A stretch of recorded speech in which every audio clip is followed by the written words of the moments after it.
Good afternoon. It's 2 o'clock on Monday, August 15th. I'll call to order the Finance Committee for Knox County. Welcome, everyone. I appreciate your attendance, and we will start with a roll call vote, please. Commissioner Lundy. Here. Commissioner Derrick. Here. Commissioner Oster. Commissioner Ward. Commissioner Schoonmaker. Here. Commissioner Hill. Here. Commissioner Lee. Commissioner Beeler. Here. Commissioner Daly. Here. Commissioner Jay. Here. Commissioner Frazier. 7 members present. We do have a quorum. I guess that wasn't a roll call vote. That was just a roll call. So welcome, everyone. A little bit of housekeeping. I did not have it on the agenda. My apologies, but we do need to approve the minutes from our February 13th, 2023 meeting. Those are sent out in advance. I'll entertain a motion for the Motion approval. to approve the minutes. Is there a second? Second by Commissioner Hill, first by Commissioner Schoonmaker. Any further discussion? All those in favor, please say aye. Minutes are approved. We did open up the opportunity for public forum. There were no takers. Given our robust crowd in the audience, I don't know if there's anyone here that is open for public forum, but if anybody wishes to speak, speak now. All right, moving on to our first agenda item, our summary report on our Knox County taxes and investments from Trustee Biggs. Trustee Biggs, if you'll join us at the podium. And you have a digital copy on your agenda online. Floor is yours, sir. Thank you, Chairman Jay. I appreciate your time. Just real quick, we have our favorables. We remain up in collections by $11 million over last year for the same time period. We're receiving right at 565 basis points right now, which is very favorable. It's the highest it's been since pre-September 11th. This is the highest we've had in 22 years. Scheduled on for tax sale 24 at the beginning of January 2024, about 1,360 parcels. That list is being drawn down quickly. We already have 610 that have paid out. Actually, our summons for service of process are being printed today, tomorrow, and Wednesday, so we should start serving process on those parcels in the next 2 weeks. We've done about $4.6 to $4.8 million on the parcels that have paid out as of right now. The bank account balances report for 6-year comparison for March, April, May are in your packet as requested at the last finance meeting. The unfavorables, the downturn in the economy, we had a large bankruptcy that will affect some areas around here with Yellow Freight Corporation, which is Roadway, USP, Holland International, YRC Logistics, and Express Lane Service. So we're watching after those.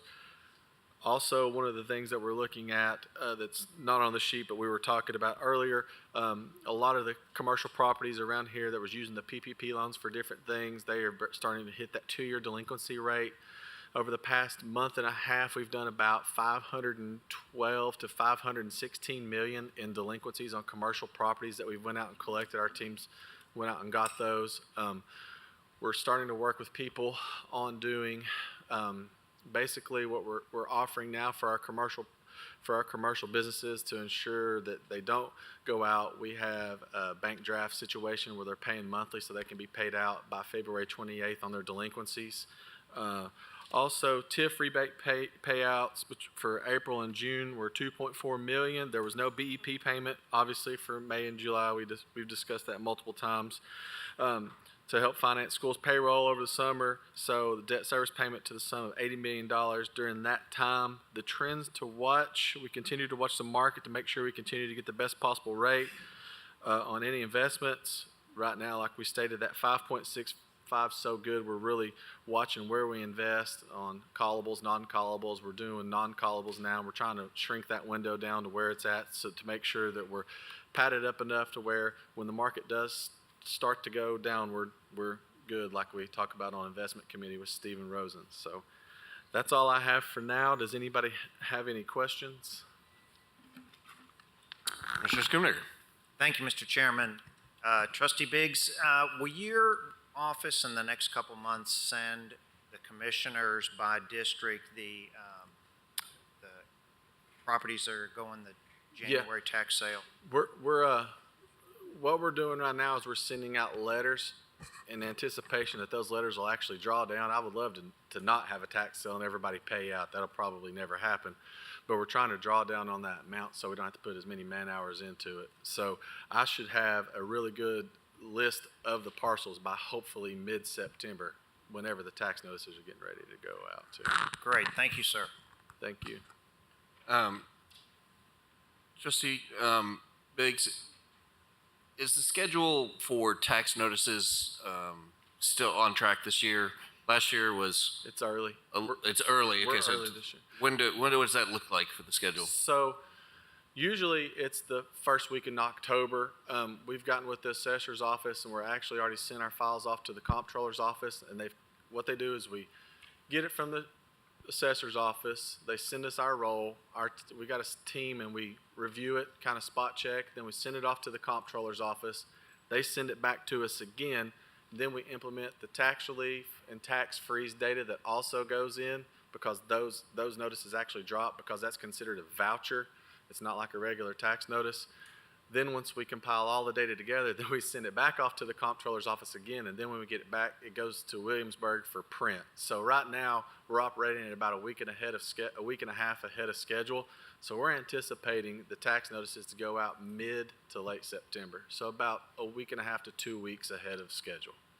And are you confident in the software continued repairs? Have they finally gone through that checklist and finished, or are we still in the they're not yet done yet mode?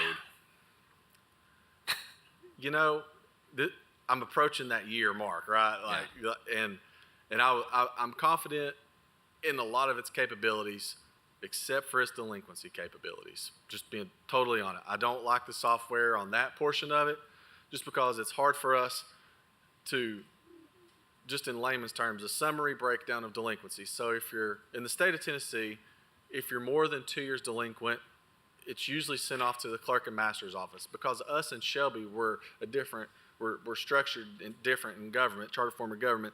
So we do our own collections. We have a pretty large, amount of delinquency. So the software from eGov Catalyst is structured to where it's supposed to be tossed off to the clerk and master's office like the rest of the state of Tennessee, except for us.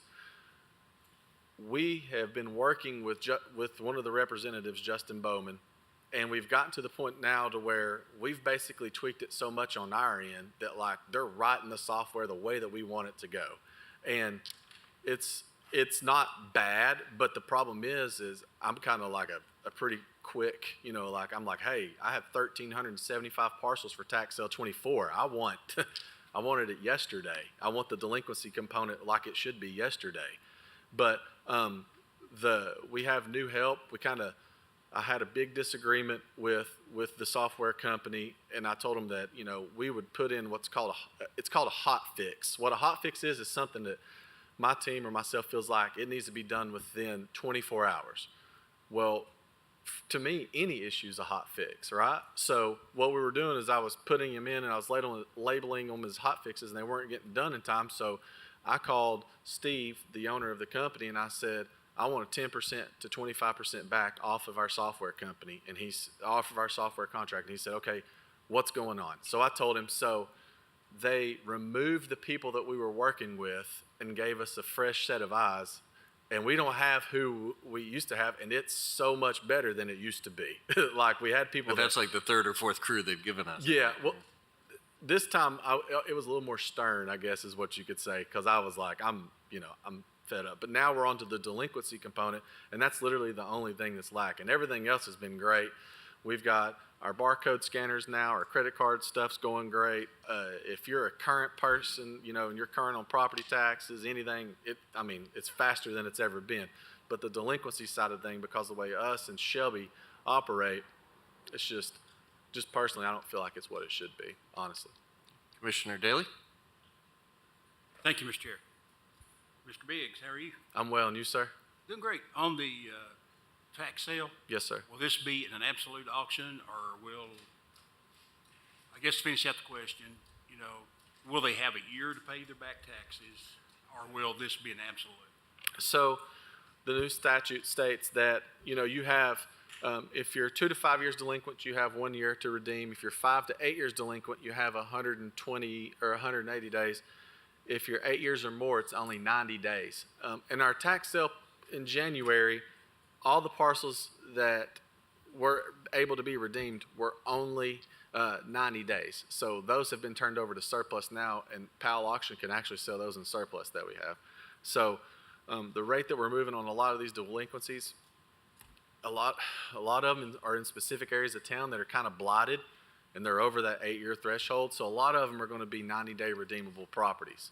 What that does is that turns that property around so quick that if somebody like you or Richie are interested in it, and y'all are neighbors, and there's a easement or something in between you guys, instead you can get that a lot quicker at our surplus auction that Powell Auction holds for a cheaper price than paying what the property taxes are. Because there's no reason anybody else would be interested in it. So they're turning a lot faster than they've ever have. That's not me. That's the state. That's not anything I've done. So that's all state that's helped us out do that. So I'm very appreciative.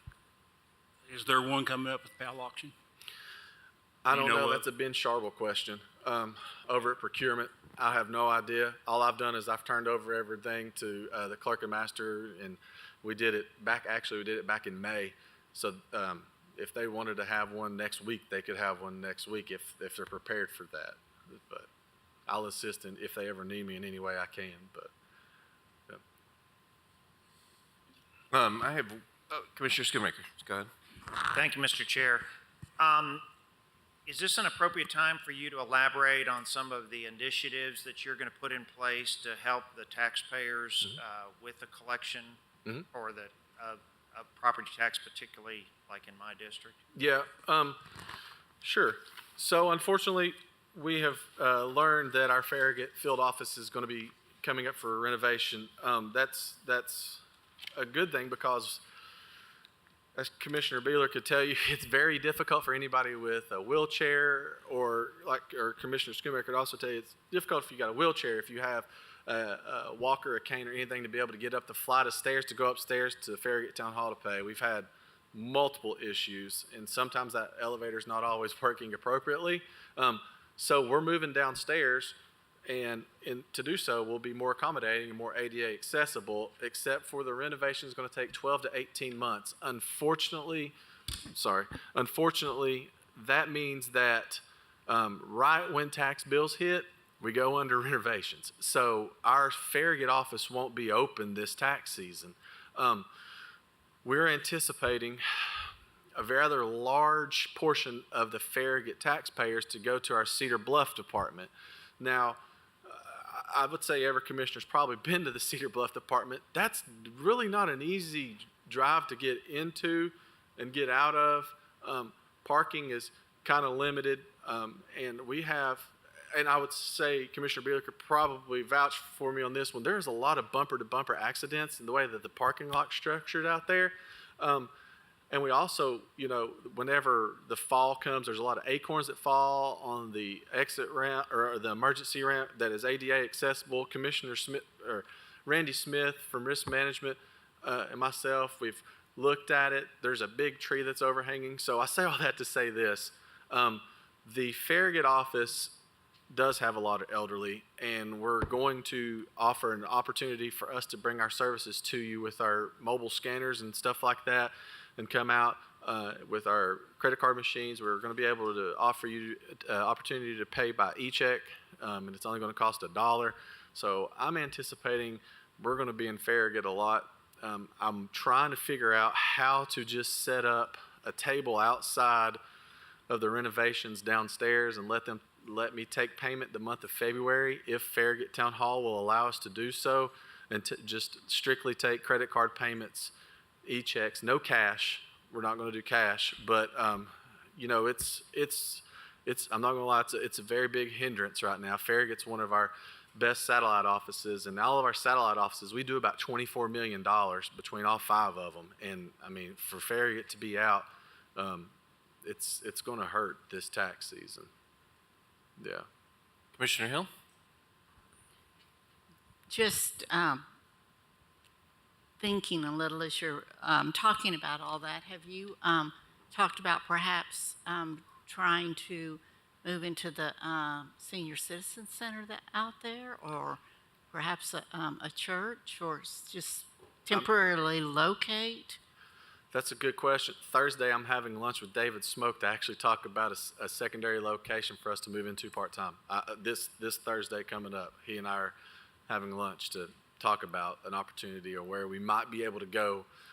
If not maybe the whole year, maybe if he would just let me do something from October to February, and hit that small window that, the taxes are usually we're our busiest. Whenever taxes, and I'm sure you guys are all aware, our deadline's February 28th, except for this year, it's leap year. But right after that, we have March, April, and May, which is whenever we're signing people up for tax relief, tax freeze, and disabled veterans benefits. And that's a very, very busy time for us with our senior citizens. And so if I could figure out a way to maybe be at the opportunity to be at the senior area, I would greatly appreciate it. If I'm sure Mr. Smoke, you guys could help me out. I would definitely be honored for you guys to do that for me. Okay. This is a question. I just want to put it on your radar. I was actually going back through some of our state legislative priorities from like years ago. I mean, back in 2018, 19, 20, 21, and something that we've kept on there that I'm gonna send an email to you and the property assessor to kind of maybe work together on was those sort of large commercial and industrial partners who work with those third-party groups to try to get their property assessments down and therefore their taxes down. And it was a big issue for a while, especially when big box stores were transitioning how they operate. And so as we get sort of heading towards another legislative season, I just wanted to see if you guys can do some more research and find out and come back to the commission and find out, is that still an issue? Are they still trying to, because they're essentially cutting out our tax base from underneath us by going directly to the state and working around us. And is that something we need to now bring up to our state legislators and try to close that loophole Absolutely. down the road? So just keep an eye out for an email. I believe it is still an issue. Do you guys have a legislative session yet before you go, like an opportunity before you talk to y'all's lobbyists? Because I'd love to come and just listen.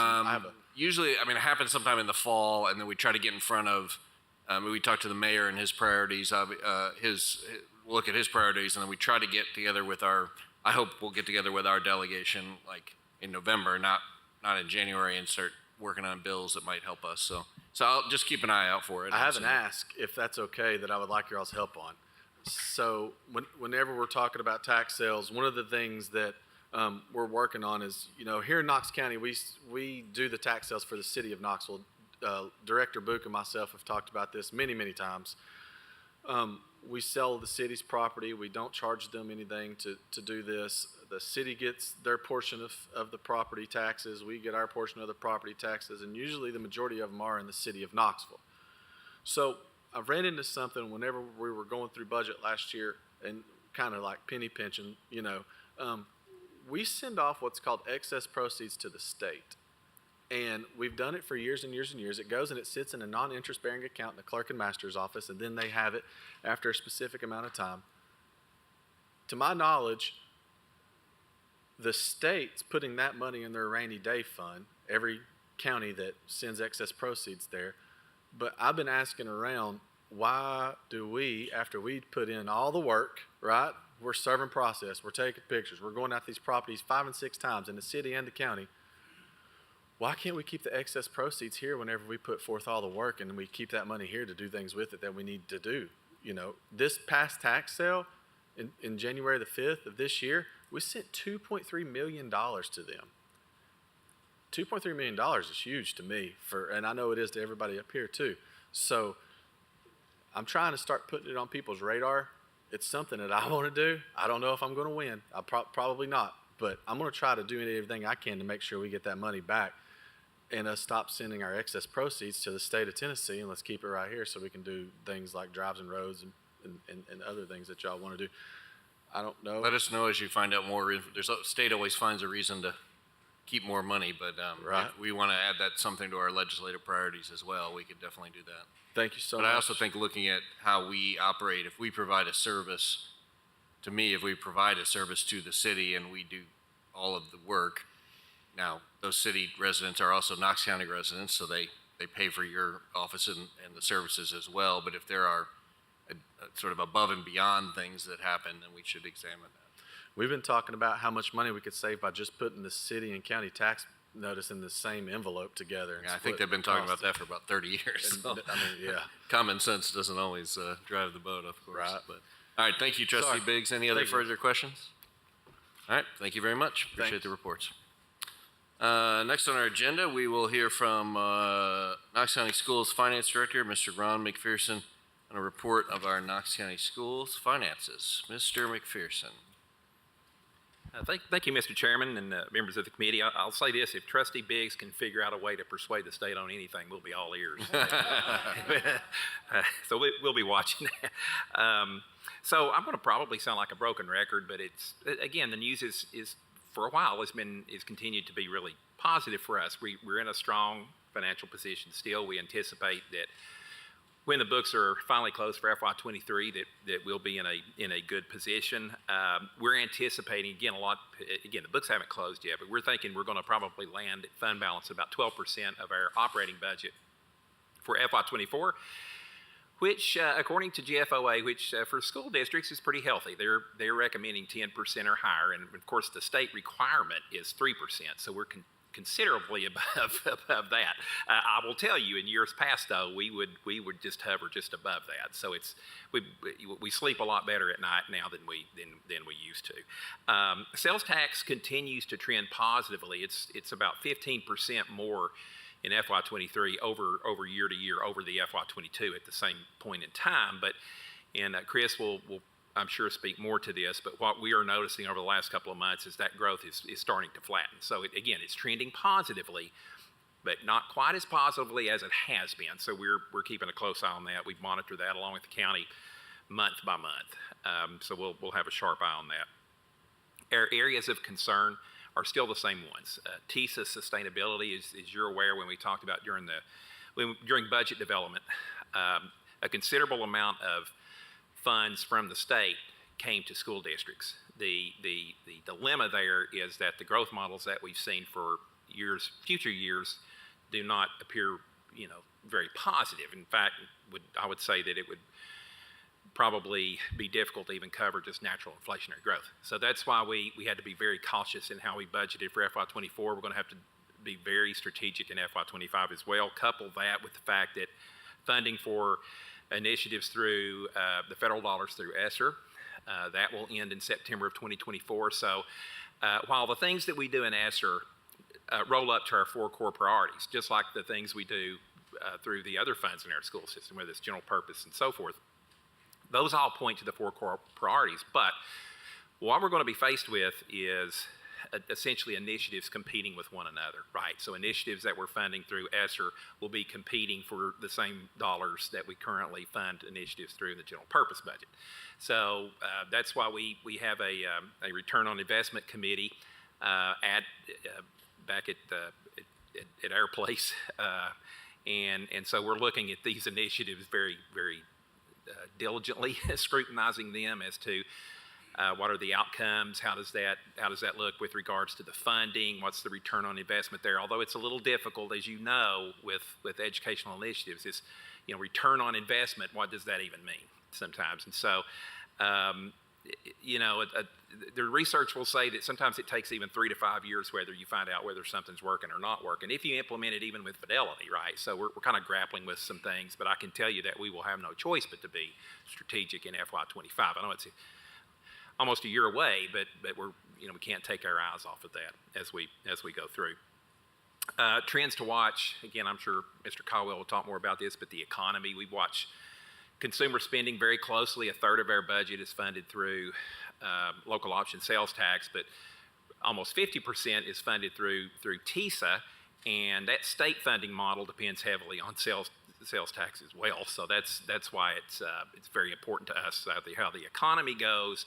Often so goes the budget and the financial position of what we do, of our operations. So again, it sounds like a broken record. We're in good financial position, but I think we have to approach the future with caution.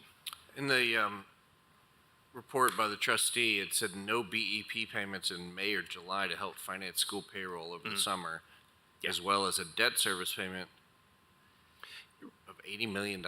Well, what happens is with BEP, of course, it's TISA now, but previously it was BEP. What happens is those are funded over 10 installments, so it's August through May. Ah, okay. And so it's just July and August, so here's what they'll do, actually.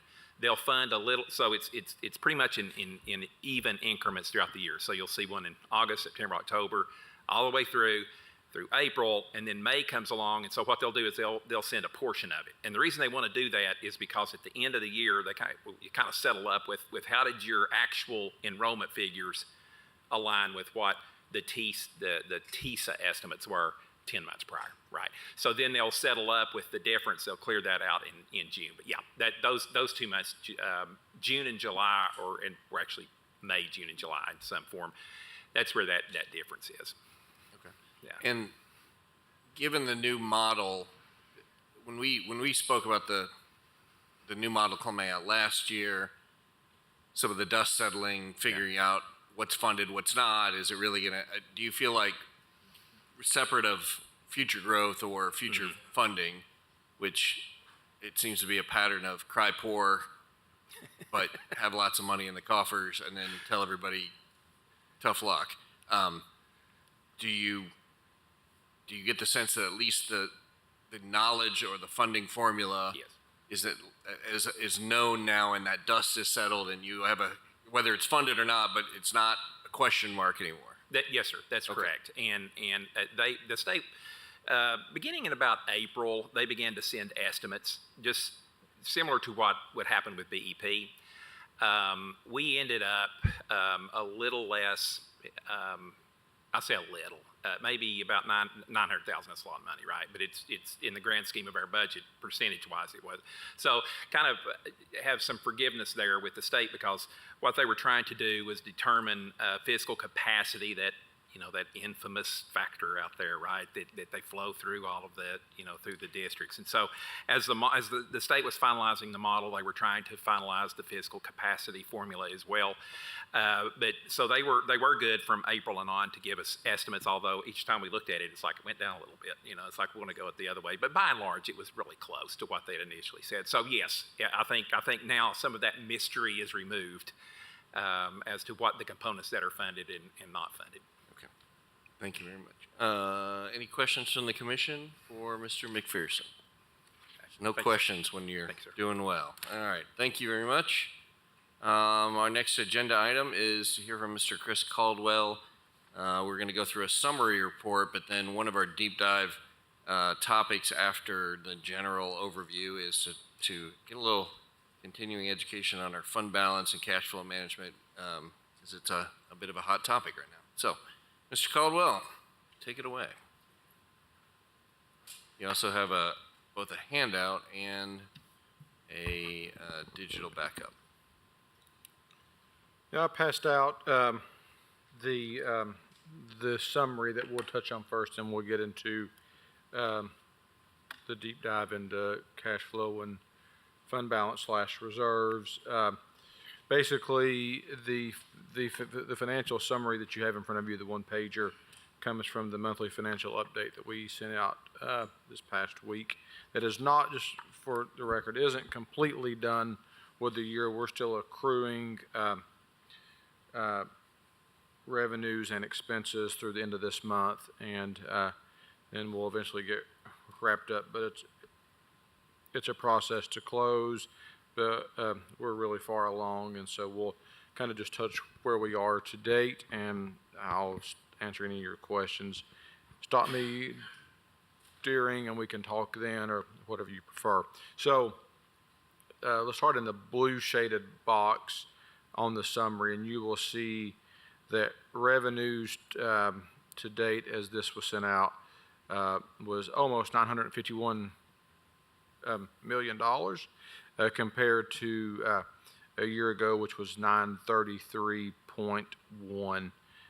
So revenues are about $17.8 million higher than what they were a year ago at this time. This is all operating funds, okay? And so this is looking basically big picture. You look on the expense side, expenses are 940.5 million compared to about 885.8. So expenses are up about $54.7 million. So you see there that there's a negative variance when you just look at the variance of revenue versus expenses year to year. That's nothing to be alarmed about. That just means that what we did from FY22 to FY23 was we had a big increase in the budget as we accounted for those expenses for revenue that was already there, and we've spent those. And so I think it's important to note, and you can see that if you look at the excess deficiencies of revenues line. In FY22 at this point, we had 47 million more in revenue than expenses. This year is about 10.5.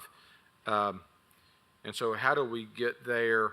A lot of that is going to be to the percent of the annual budget. So just so you're aware that from the revenues in FY23, we have collected 103.3% of the annual budget.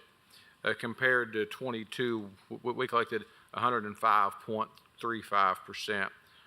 On the expense side, we've spent 97.4% of the budget this year, as to where in FY22 we had spent 97.65%.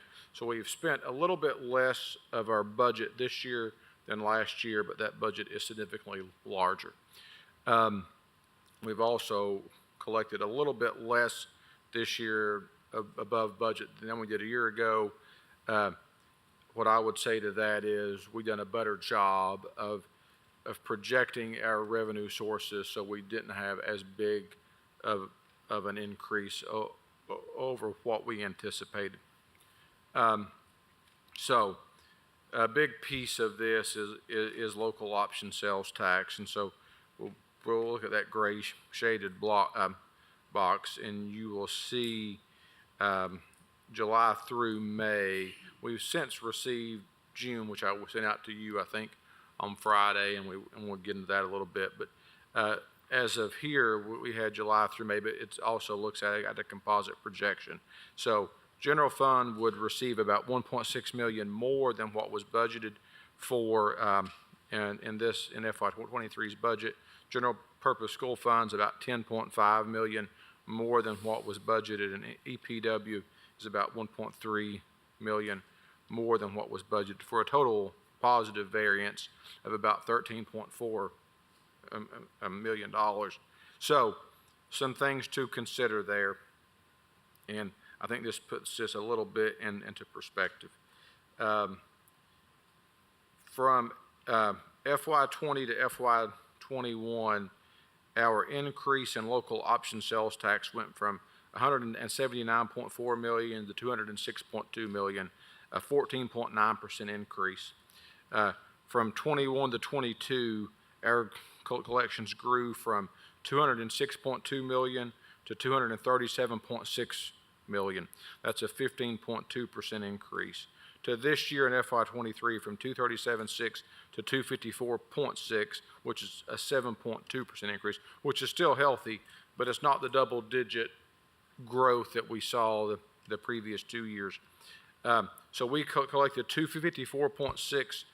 That's what our projection is for FY23. The budget for FY24 is 249.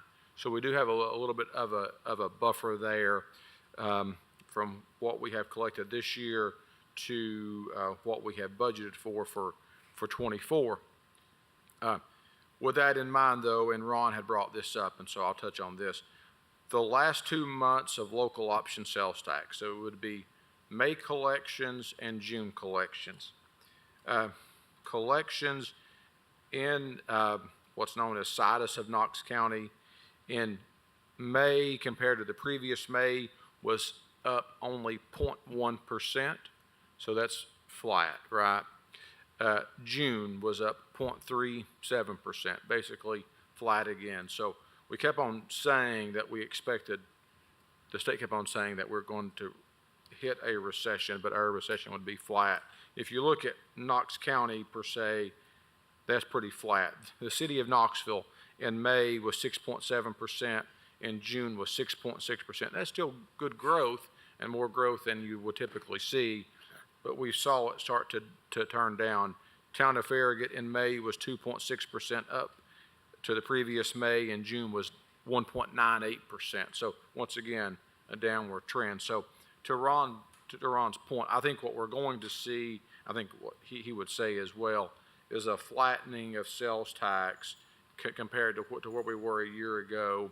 And so from a budget standpoint, we're probably in good shape. We have a little bit of flexibility there. But I do believe what you will see is a flattening of sales tax. The state has been projecting that, so we'll see. If our recession is this, then that's okay. Next box talks about current property taxes collected, 102.4%. So that's current. That doesn't talk about any type of delinquency. So once again, a positive number there as it relates to current property taxes. We'll get into our trends now. A positive trend: hotel motel tax collections exceeded the budget for FY23 by over $5 million. I sent this out, but I'll reiterate it. 10 of the 12 months of collections for hotel motel tax in FY23 was $1 million or more. 10 of 12 months.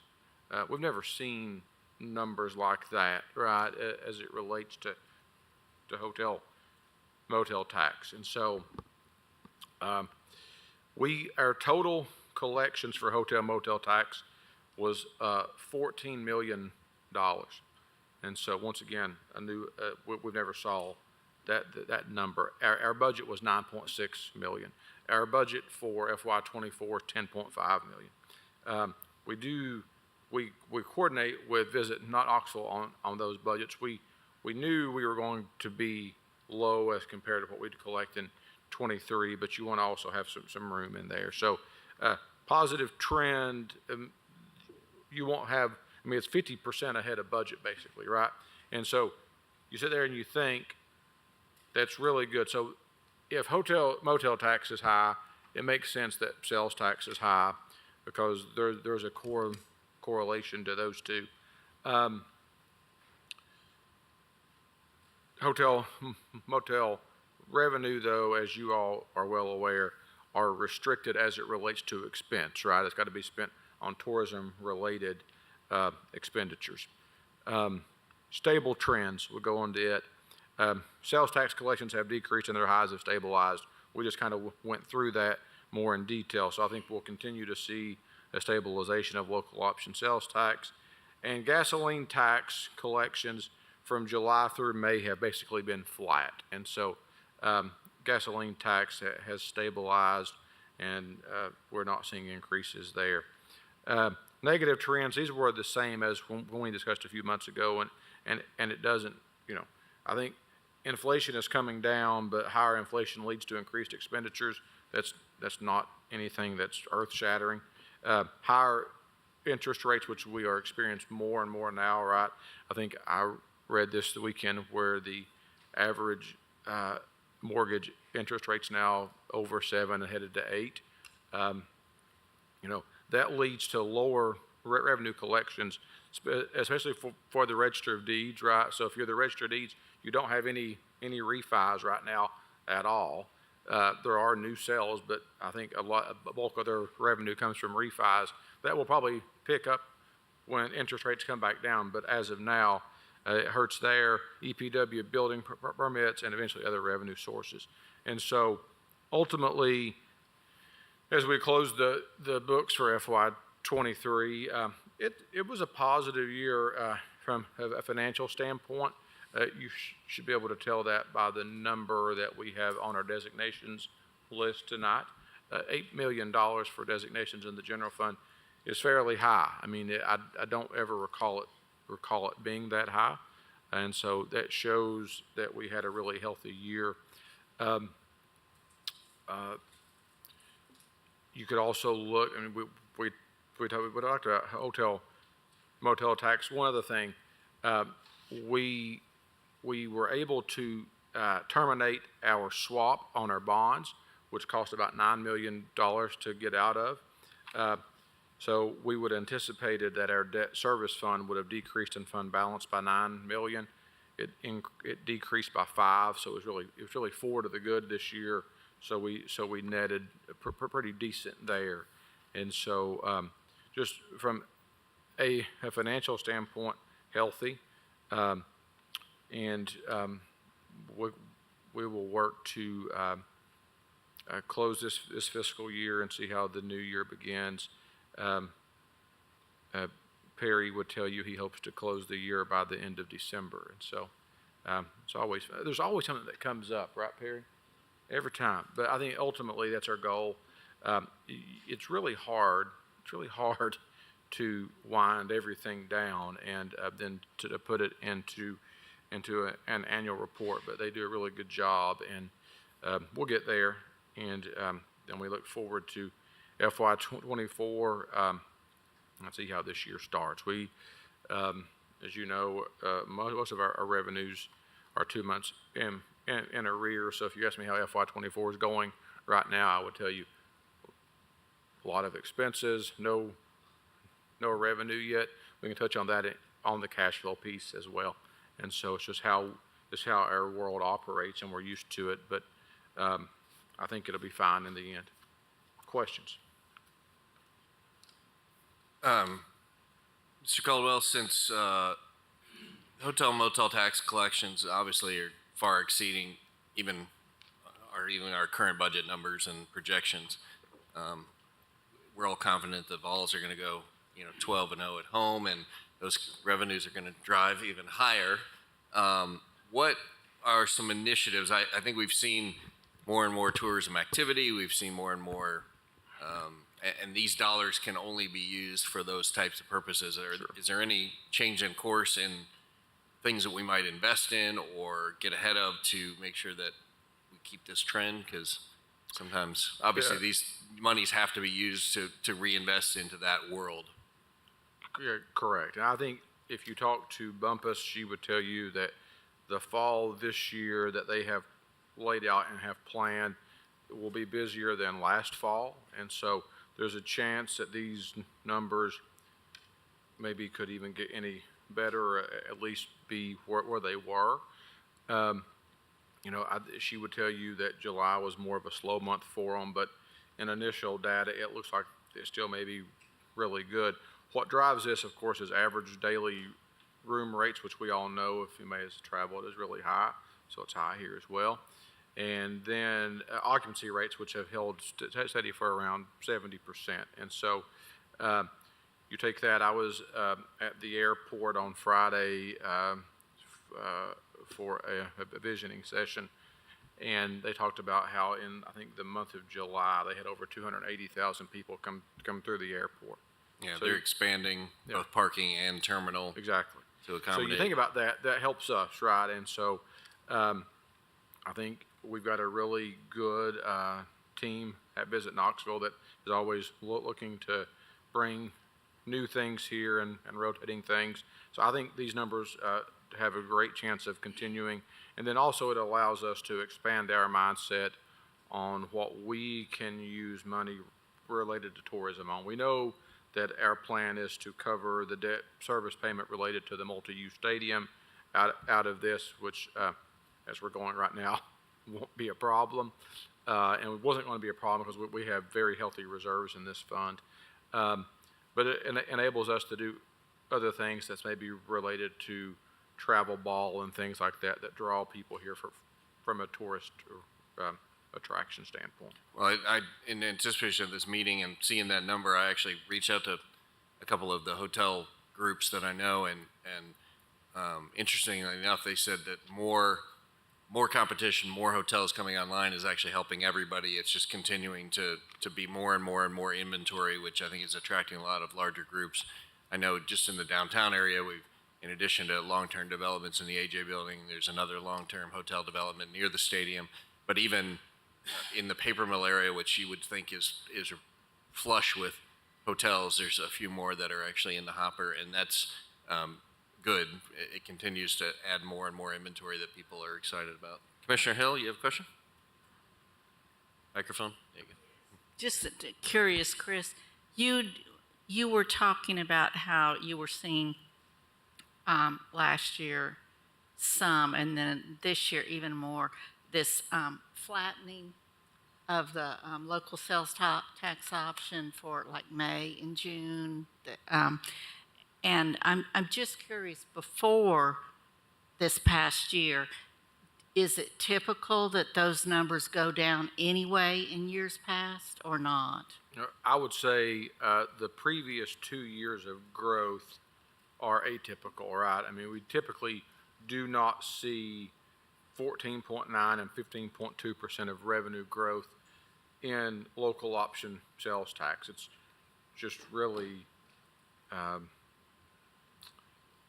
unheard of. I guess if you look back and to the Great Recession, where sales tax was flat or negative from 08 to probably 12 or 13, I guess, maybe started coming back in 12.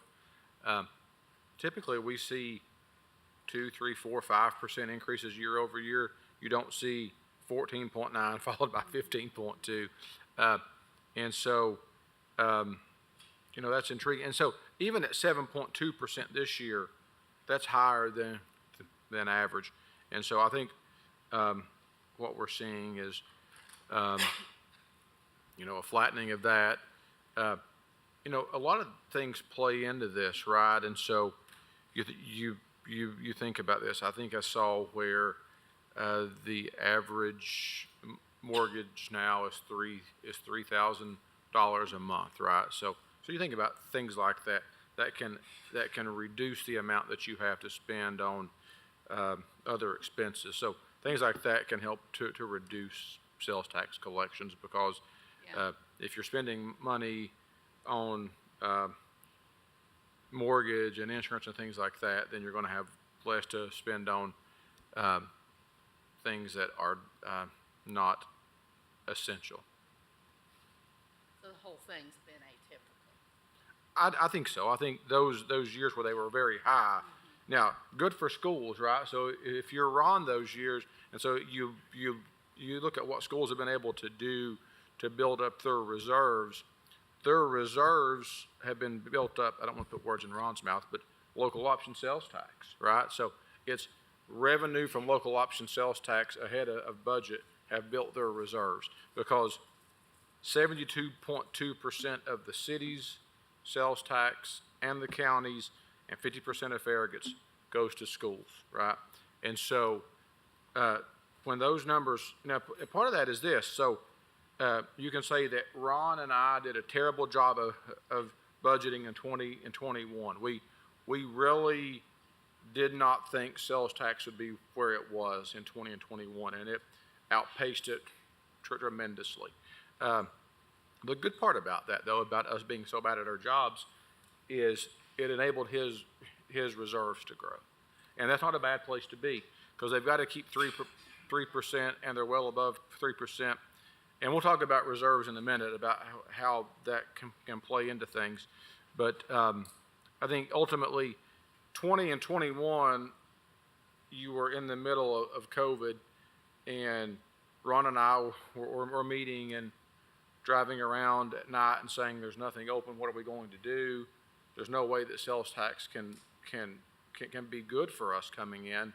And then truly we saw 1 month of a decrease of 9%, and after that it was just all high. And from a budgetary standpoint, that year for 20, we just took not only just us, a lot of people took a really flat approach. Director Cole, how do you reconcile that? I think every single month for the last 24, if not 36 months, you and I have corresponded, and you've said the numbers are up this month. We don't expect it the next couple months. Don't get used to it. And then literally for the last 36 months, every single month we've had this conversation. Yet at the same time, at least for the last 2 years, we continue to, through investment committee, even through our pension retirement investment committee, as well as the Knox County Investment Committee and everything else, there continues to be these reports that say, that the recession is literally right around the corner. I mean, it just, for 24 months, it's almost here, it's almost here. And even though if it's going to be, sometimes there's a soft landing and sometimes it's right around the corner, and now we're getting a year out from a presidential election where everybody's head goes on fire regardless.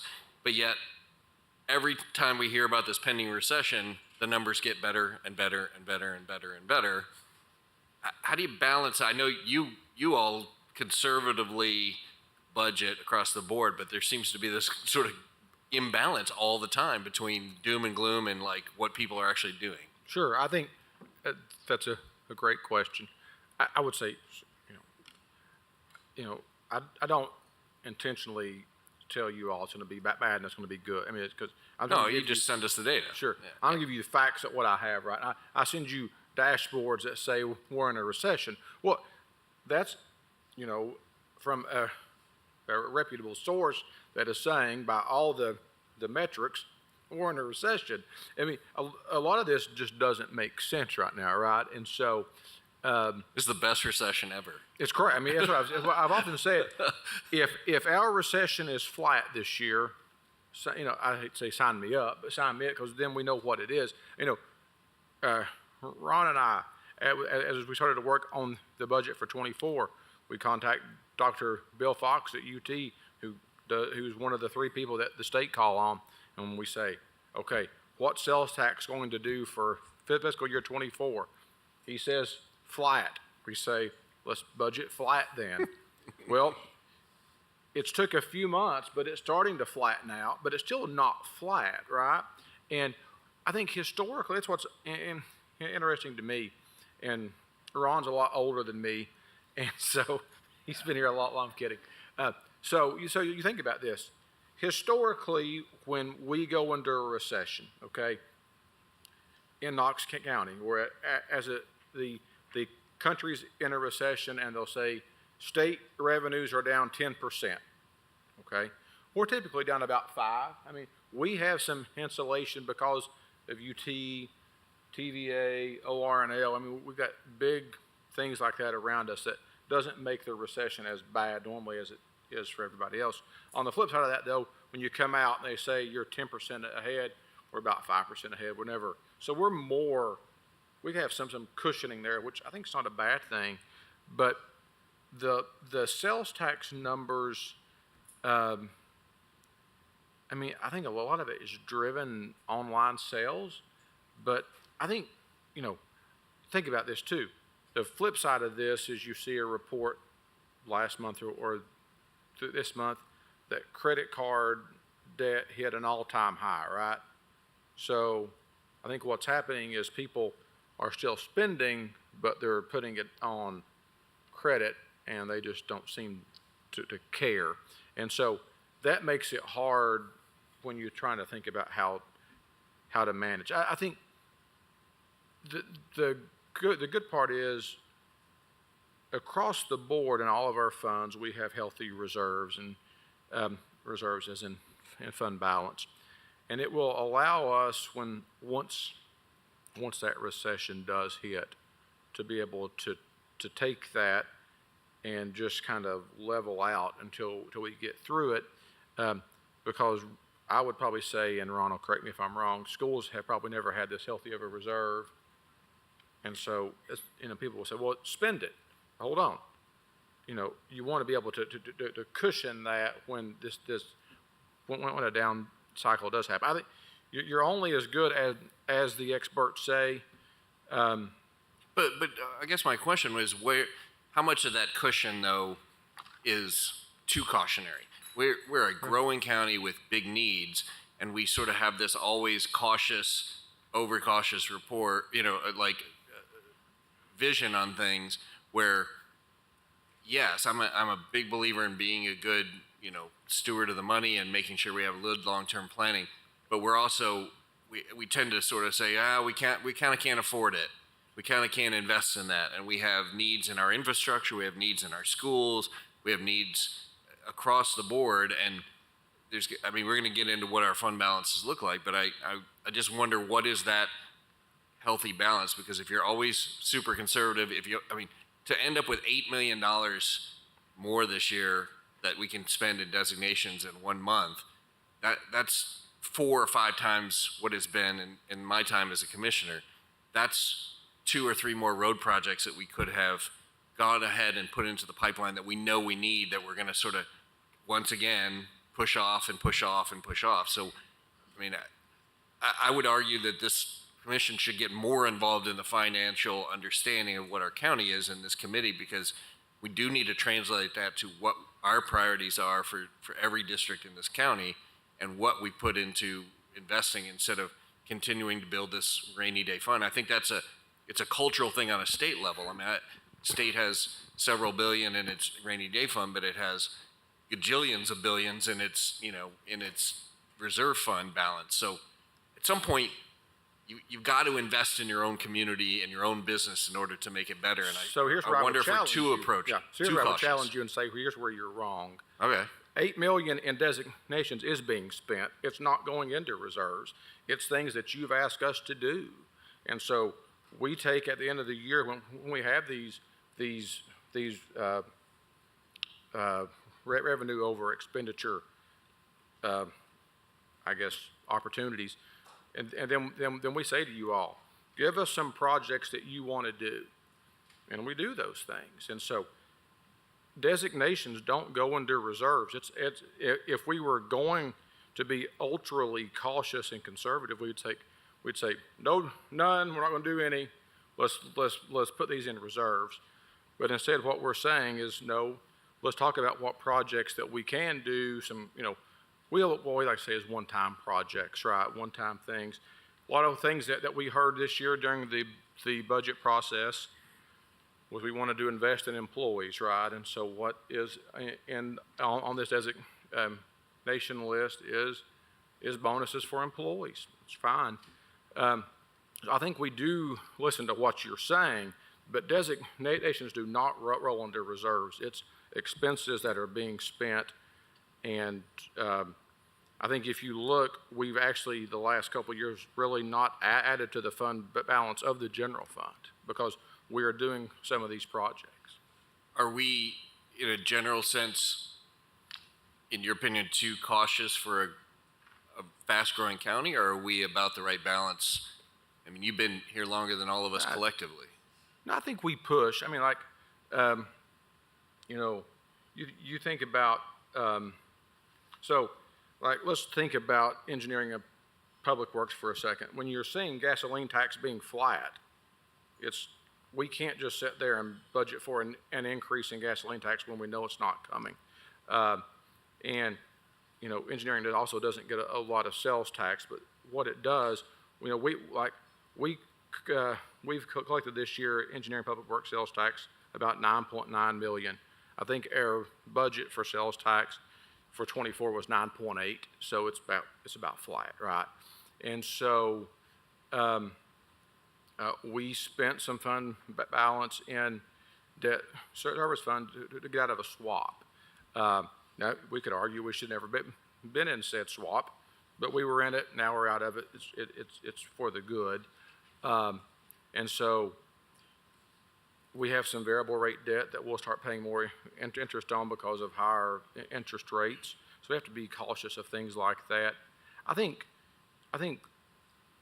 what you see is, I think we are cautious, but also with the revenue sources that we have, I think we push what we can push. Any other questions from commissioners before we wrap up? This is agenda item number 6, but it's going to continue into, Commissioner Schumacher. Thank you, Mr. Chairman. Chris, are you going to touch any of the highlights on your monthly report? I can. Page 17, the wheel tax, and page 18, the courts? You said 17 and 18 specifically? Yes. Which is the wheel tax. I'll have to put on my glasses. wheel tax was really good this year. And so wheel tax, we saw almost 15.5 million compared to the previous year of about 14.9. So that's a really good year from the wheel tax side of things. And then related to courts, so I'm going to go right to left. So I'm going to start with circuit, civil, sessions, and juvenile. At 23 to 22 is about 124,000 ahead of where they were in 22. So and so that's positive. Criminal courts about 380,000 from where they were a year ago. I actually talked to Clerk Hammond last week, and I think they're about to have like their highest month ever of collections this month. And so that's intriguing. And then Chancery and probate's down about $530,000 year to year. So they had some staff changeover of their finance person. We have sent somebody from our office down there to help them to get reconciled. And so trying to figure all this out. I know that the chancellors are involved, and so I don't know if this is final, but it probably may change. So that one could be updated. And so we're trying to just work through an accounting problem with them. So the funds collected are actual. Actual as of what we have now, correct. But still trying to work through an issue down there, which was a staffing issue. And so that number may tweak. We'll Okay. see. Okay. Yeah. Okay. Was there anything else on the monthly report that we needed No, to not be really. aware of? Everything else we kind of touched on just in total, and just positive news in there. Thank you. Okay, moving on to item number 7 on our agenda.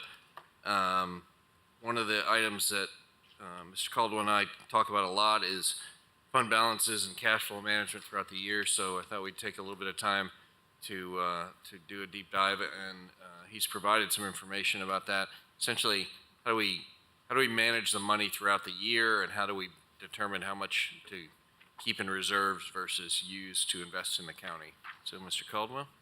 So let's start first, and I didn't bring any copies, but I did email you all out like a cash flow thing and then our fund balance policy. The cash flow attachment is something that we turn into the state that Perry prepares annually, and it kind of shows cash inflows and outflows of the general fund and the general purpose school fund, and then the available cash is on there to end every month. And so what I would point out to you here is on the general fund, if you look, there are only 2 out of 12 months that have positive cash inflows. So 2 months out of 12 have positive cash inflows. Schools will be similar, but some of theirs are different because of BEP, so there won't be as bad. I think they have 5 that are positive, the rest are negative.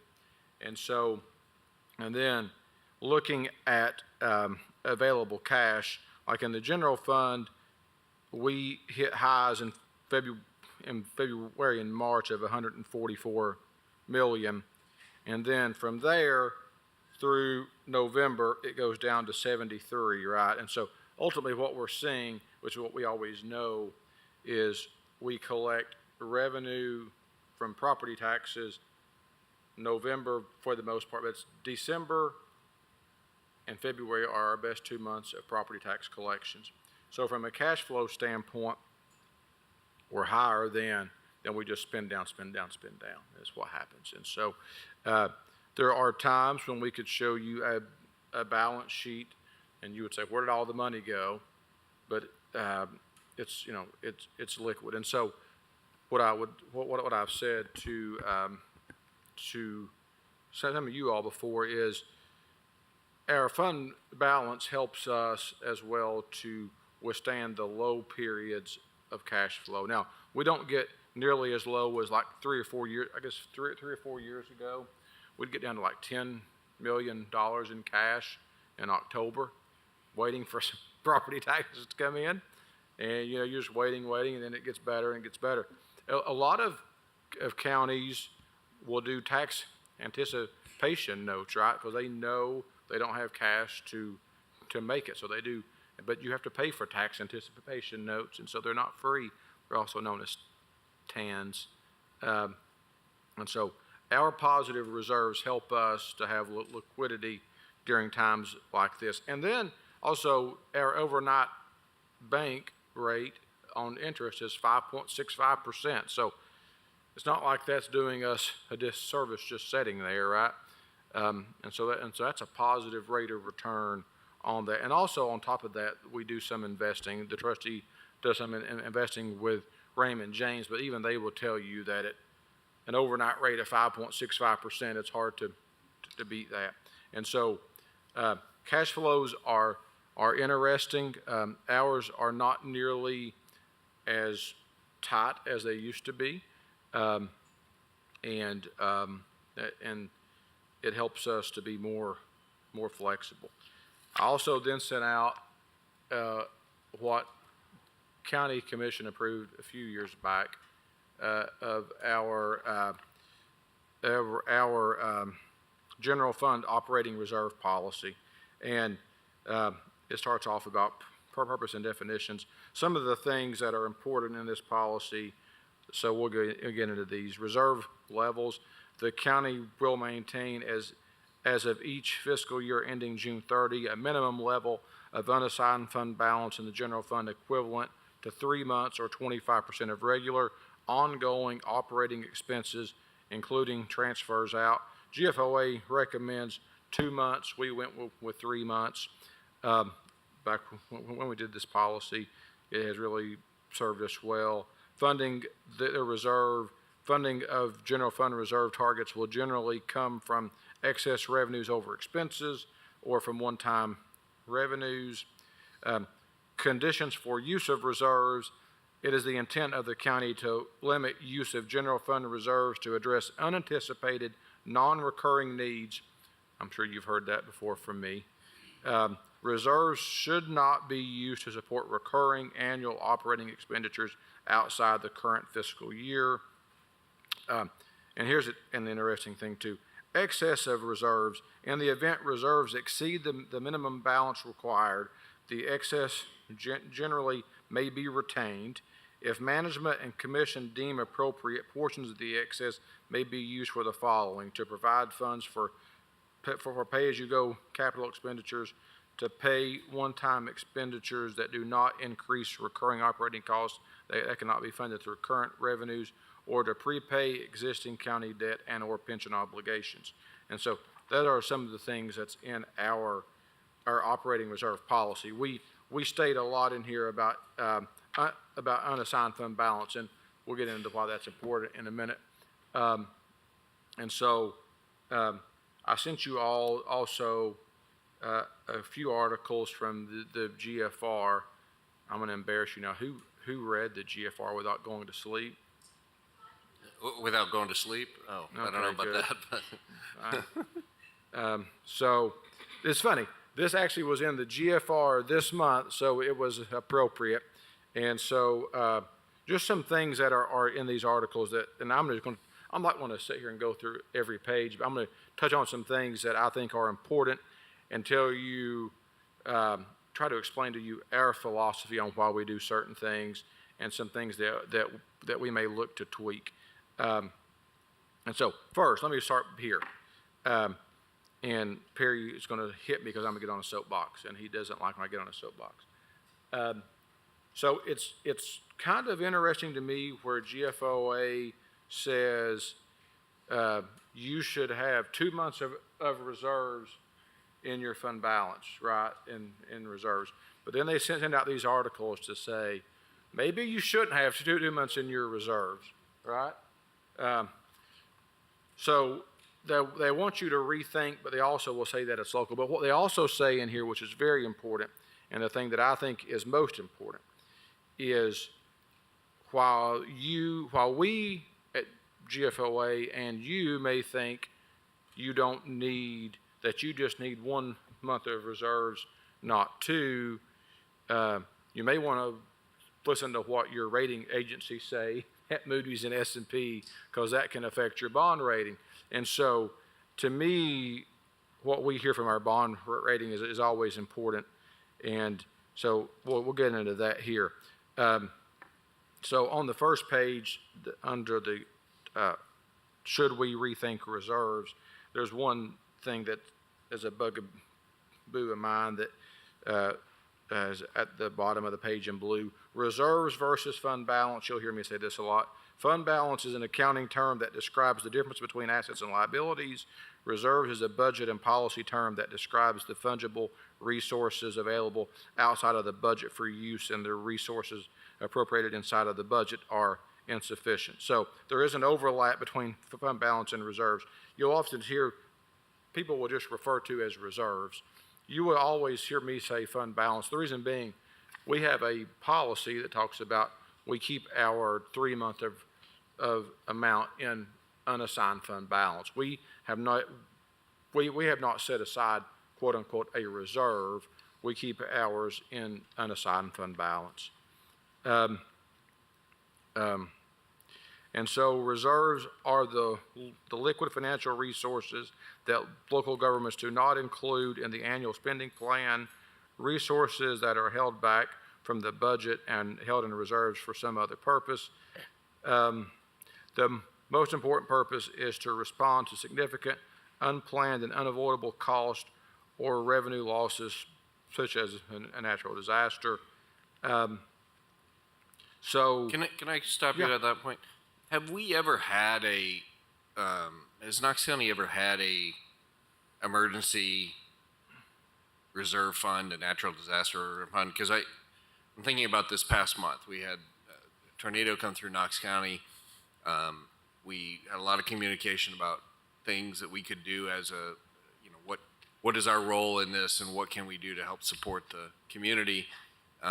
Ultimately, that's turned into an allocation of resources that is going to help with some of the storm cleanup across the county. And that process is because we're having to go through a longer legislative process, delays things by, weeks, if even months, before you get that contractor on board and before it goes out and helps the services. And while we're trying to expedite that, have we ever considered, putting together a true natural disaster or public emergency fund reserve that we build up over time, so when things like this happen, we can act as a legislative body in a far quicker way than waiting to kind of. Well, it wouldn't be any quicker whether it's in a reserve or it's in unassigned fund balance.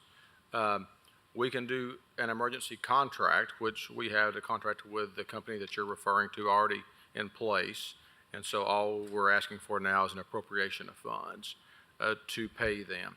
And so I think the only thing that would have sped up that process is if commission would have had an emergency session of county commission and said, we're going to appropriate said funds for this and start at this date. That's the only difference. I think whether you set aside a reserve that's for a disaster or it stays in unassigned funds, that to me, there's no difference. To me, it's still a reserve. It's just if you have a reserve, it's for a certain purpose, right? And so unassigned fund balance is more broad, but can be used for the same things. Okay. Yeah. You agree? Perry agrees. Perry don't always agree with me, just so you all know. So a lot of times you can think of a reserve, and these articles are pretty good. You can think of a reserve as insurance or a savings account. There's truth in both of those segments, and they talk in here about the advantage and disadvantages of thinking about both. About, well, maybe you should have insurance to a certain point and then use your reserve for the other point.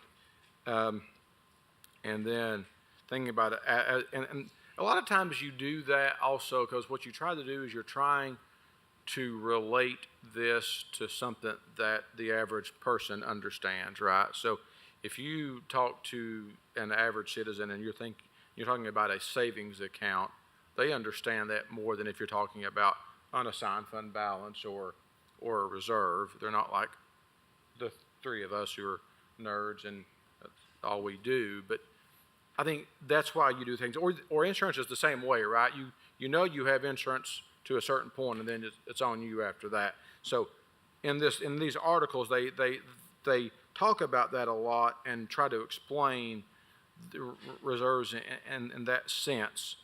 And oftentimes what GFOA does in these articles is they just want you to, they want to press on you to think and to think outside the box. And they talk in here about instead of having a set number to get to in reserves, maybe you need a range, right?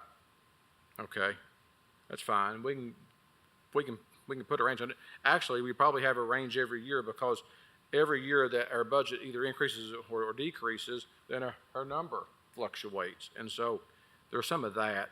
But there's also unknowns too, right? And so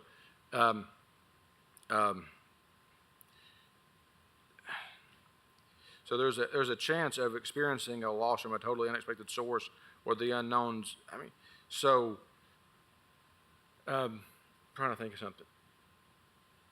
So let's assume we are, and this is a long time ago, but bear with me. Town of Farragut, for an example, right?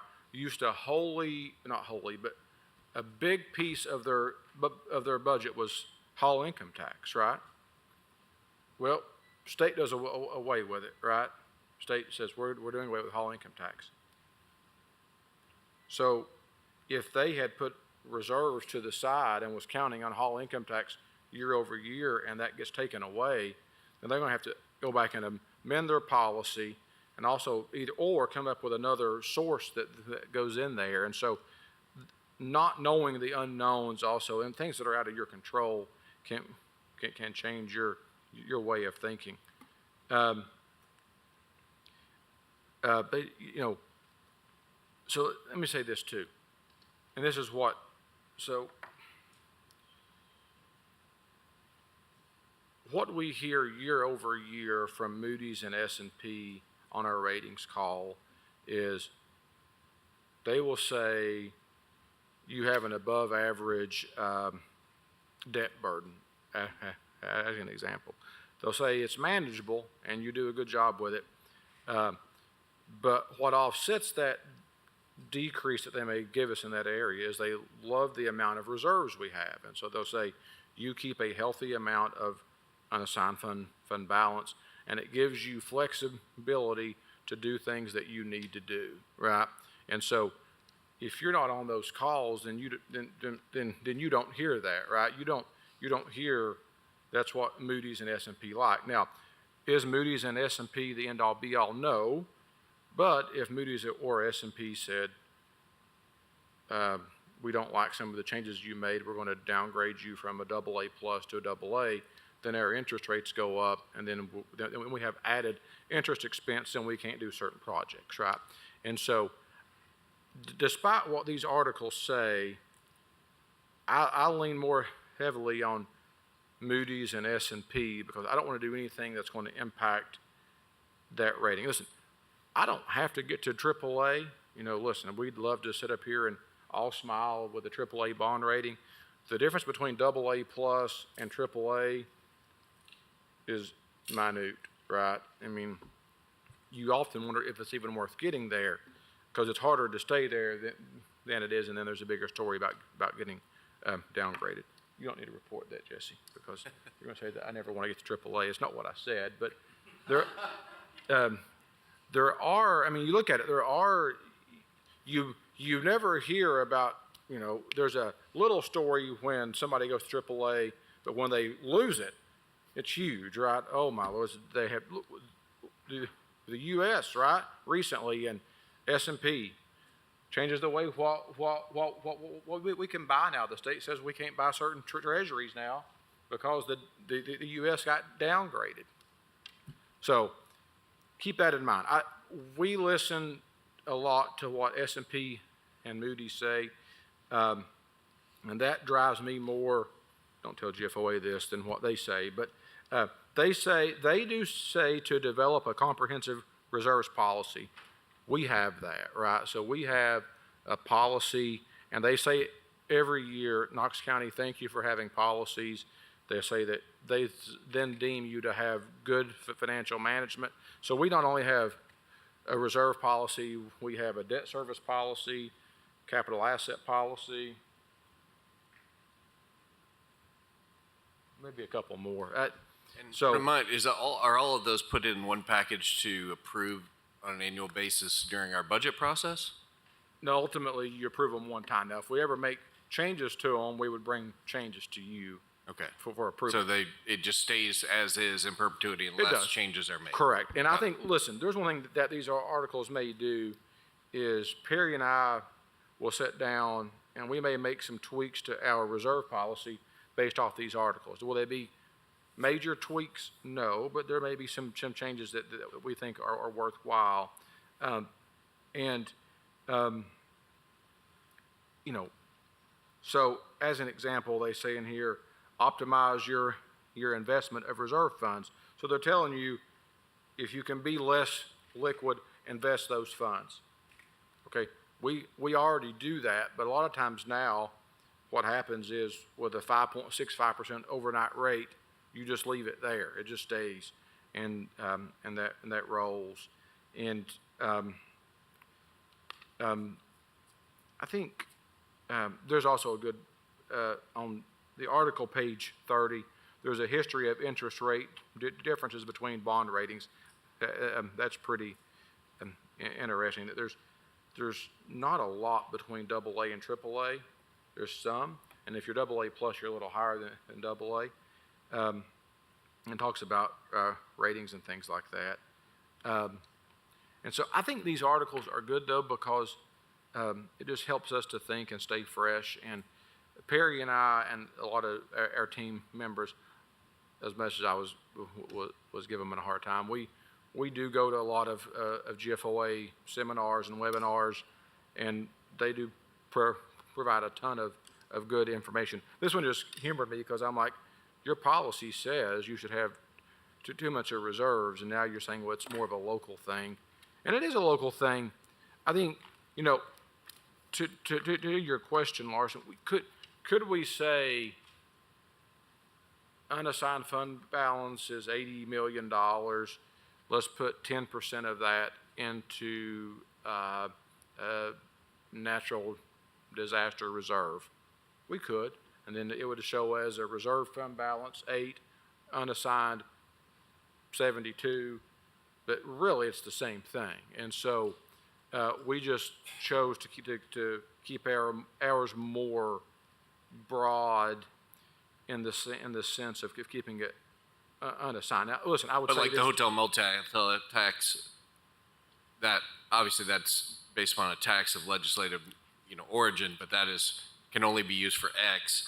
Whereas if we don't put a particular fund together and keep it in the general fund, we can use it. If we go 5 years without a natural disaster, then correct. great. And but alternatively, we want to make sure that if we get something big, we have the reserves to keep up with that. Yeah, I would say this too.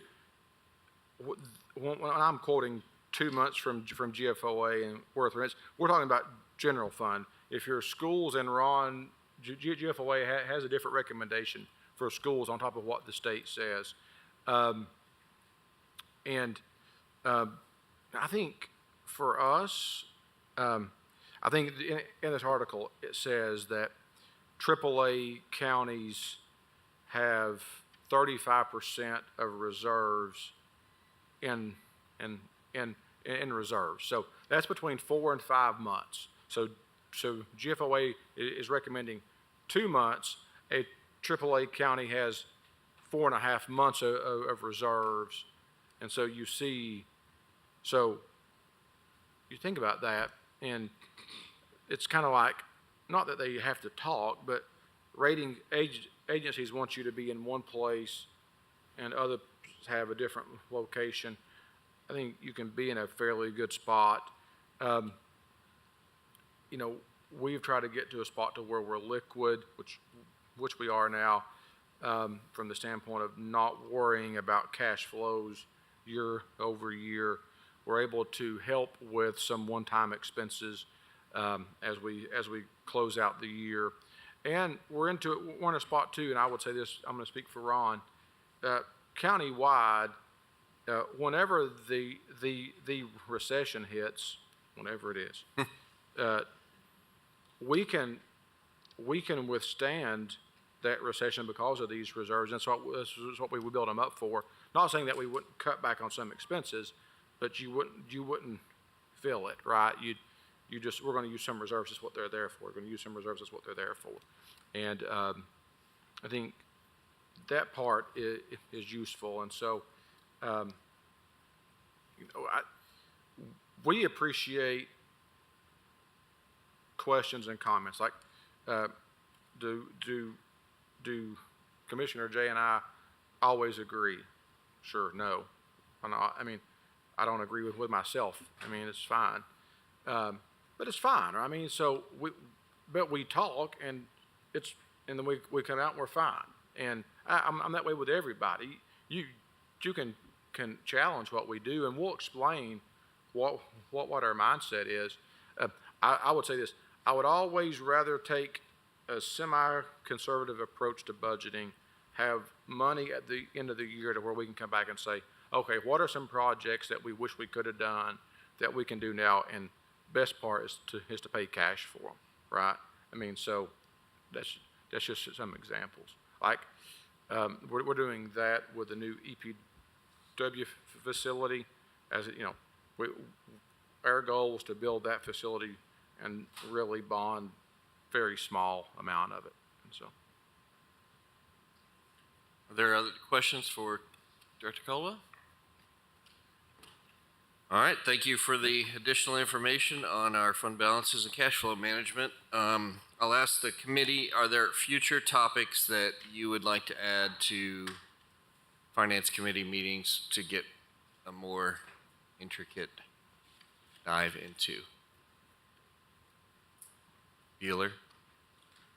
You thinking? Commissioner Beeler is thinking. I mean,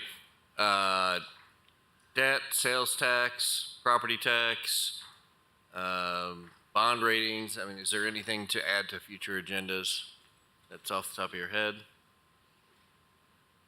If not, yep. Oh, Commissioner Beeler. No, I mean, I know we've done this at different chairman's briefings and things like that, but I think it's always helpful to the body to revisit how each of our revenue streams is used.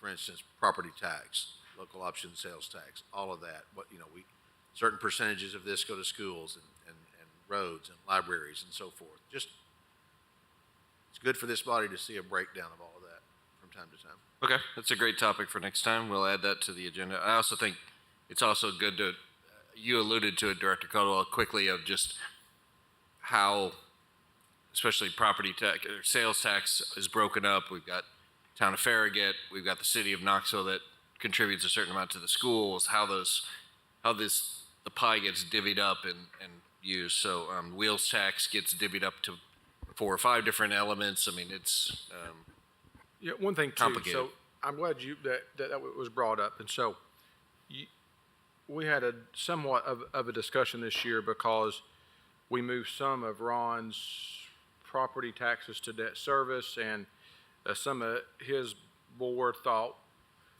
that the devil, Chris, was taking money from schools. And I'm just kidding. Truth is this. He and I, over time, want to get as much of that over to debt service because it reduces the transfer from general purpose school fund to debt service. Furthermore, what it does is if you all are approving a TIF for a development, they have to pay debt service. If those pennies are in his fund and it's a transfer, that lowers the amount they have to pay. The true amount that he is paying into debt service, if it was truly there in the pennies of property tax, that would be a higher percentage, thus more coming back to the county. Does that make sense? Yep. I can see nodding, but I don't, yeah. All right. Any other business to come before this committee? Seeing none, I'll entertain a motion to adjourn. So moved. We are adjourned. Thank you very much.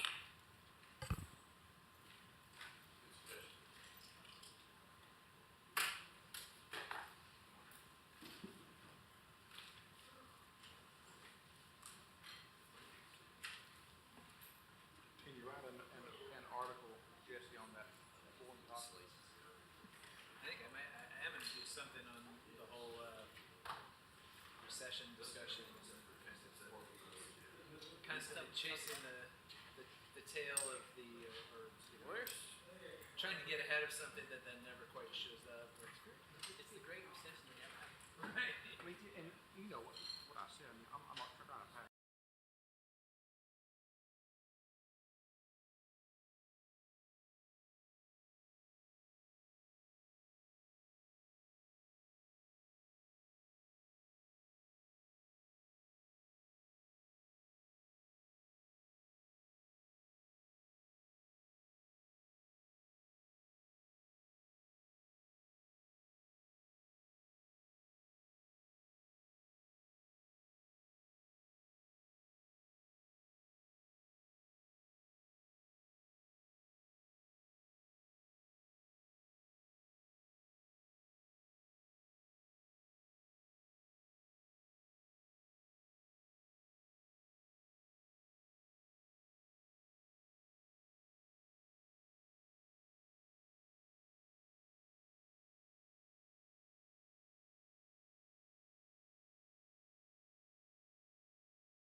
I'm calling to order the Knox County Beer Board.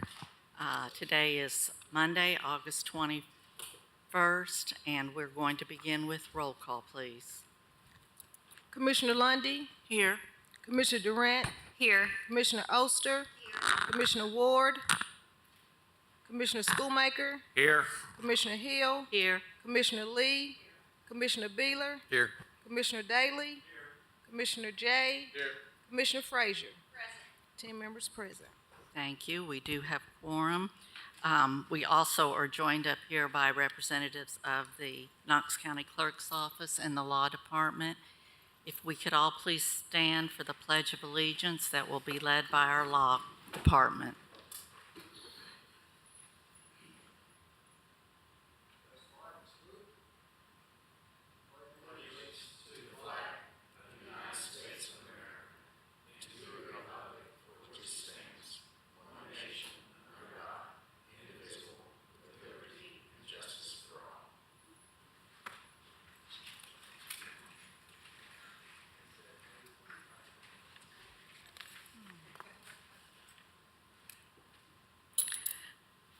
Thank you. I need a motion, please, to approve last month's minutes. Motion by Durant, second by Oster. All in favor? Aye. Opposed? Motion carries. I'm now turning this over to our law director, who will swear in individuals. Stand and raise your right hand. If you're here on a matter, if you're an applicant, if you're here on a suspension, revocation, or punishment hearing, you solemnly swear or affirm the testimony you're about to give be the truth, the whole truth, and nothing but the truth, so help you God. All right, be seated.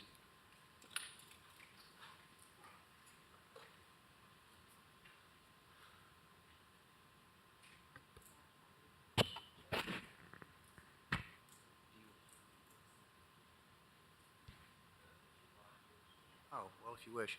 Okay, and I'm asked to remind everybody that the county commission has passed an ordinance making it a $500 offense, a civil penalty if you lie or mislead to the board about any testimony you give today.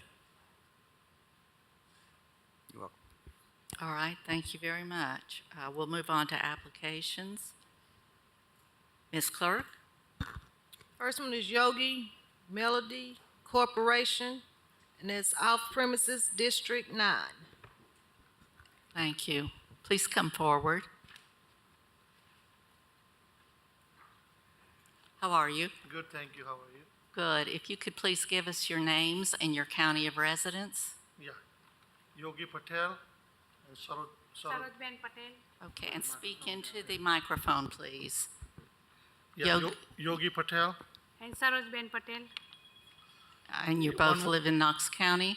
Blount County. In Blount County. 1127 Mercer Drive, Maryville, Tennessee. Thank you. All right. All right. All right, Mr. Patel, you answered the first question. Your residence state Tennessee. Is the information on your application for beer permit current and accurate? Yes. All right. Do you understand you make no sales to minors?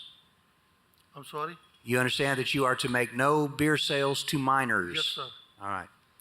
Have you or any of your employees at this location been convicted of any violation of the laws regarding possession, sale, manufacture, or transportation of intoxicating liquor, or any crime involving moral turpitude within the past 10 years? No. Okay. Has beer been sold at this location before? Yes, sir. Is there an outstanding license? Has the old license been turned in, or do you have it? The last owner said like there's like surrender. Okay. Yeah. This is for off-premise sales of Yes, beer only? Okay. Do you own the premises? No. Who do you rent from? Lease. Do you lease from, who do you lease from? Jeff Jeff Valentine. Okay. Is he a partner in your business at all? Okay. No one else has an interest in the business but you two? No. Okay. Are you familiar with the regulations of Knox County and Tennessee regarding beer laws, and do you agree to conduct your business in conformity with them? Yes, sir. All right. Have you completed the server training program? Yeah. Okay. Health Department, we know, is the state. Sheriff's Department? No concerns. Codes? Pending certificate of occupancy. Fire Marshal? Pending CO. Okay. Thank you. And we did get a letter from the State Department of Agriculture that they did pass their food retail Yes. inspection. So we're grateful that you followed up on that for us. Thank Thank you, you. Are there any questions before I turn this over to District Commissioner? Seeing none, Commissioner Jay? I'll make a motion to approve application 5A as presented. Do I have a second on that? Second. All right, I hear a motion from Jay, second from Frazier. Is there any more discussion? All those in favor? Opposed? Motion carries. Your permit will be issued. Thank you, ma'am. You're Thank you welcome. very much. Appreciate it. Thank you.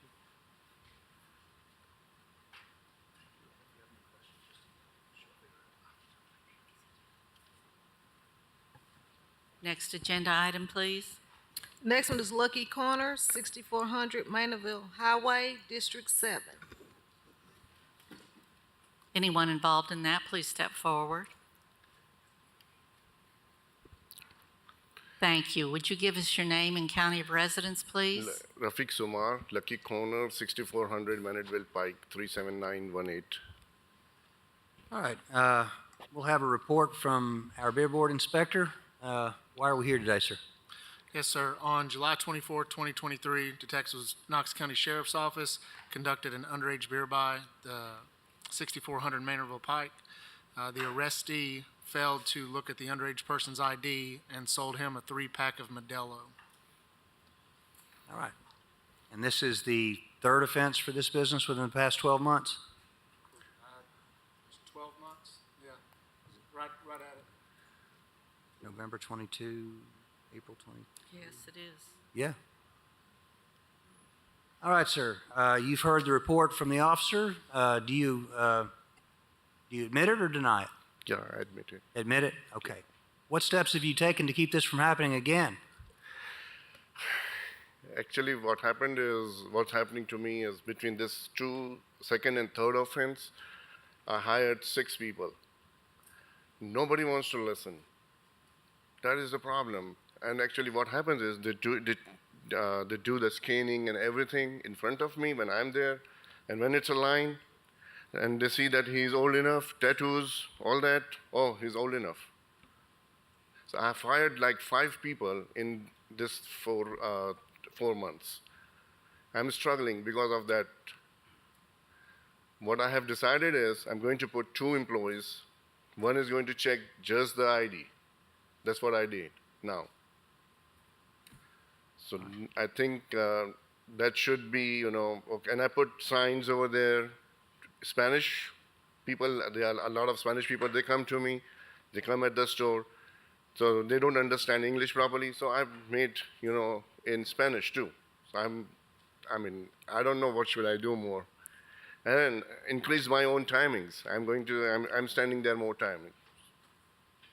The morning, and we don't sell that much beer, and we have no problems in the mornings.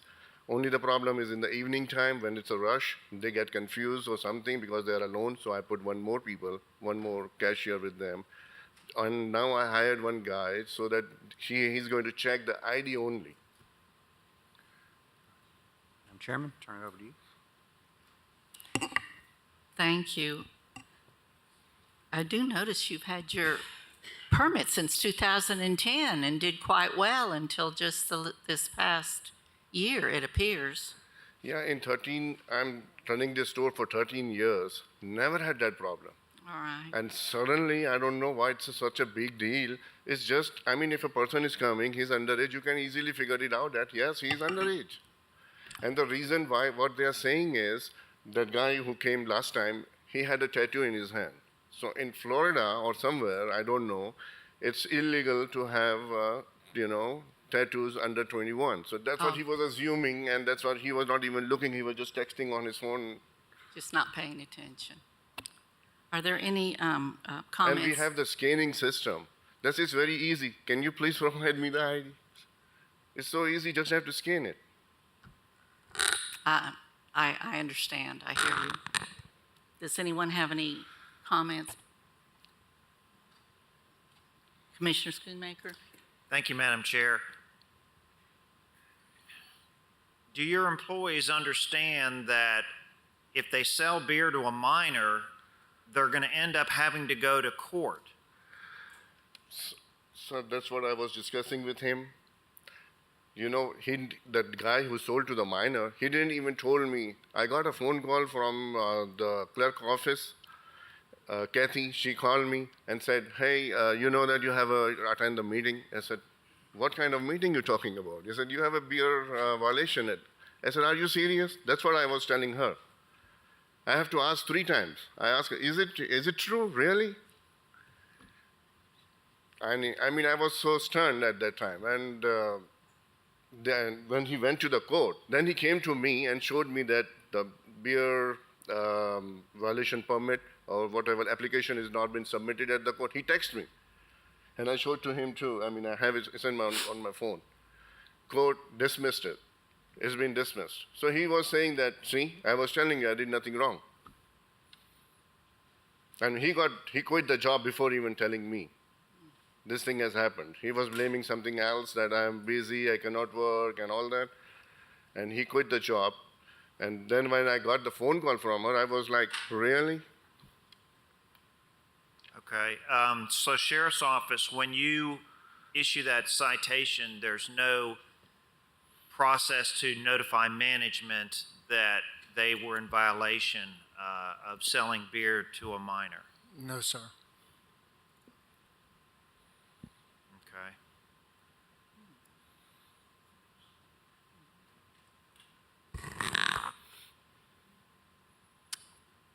Seeing no other lights, I'll turn this over to District 7.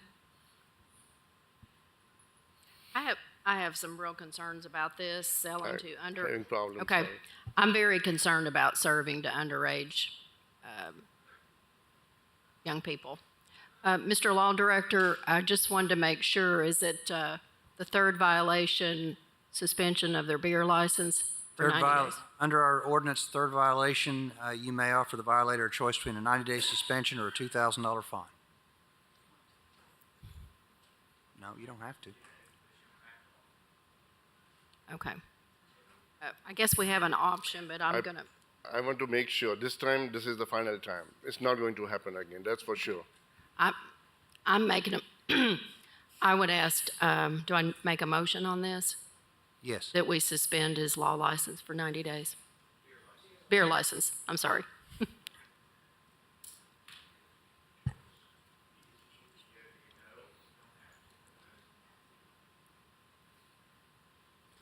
The ordinance is couched in terms of may.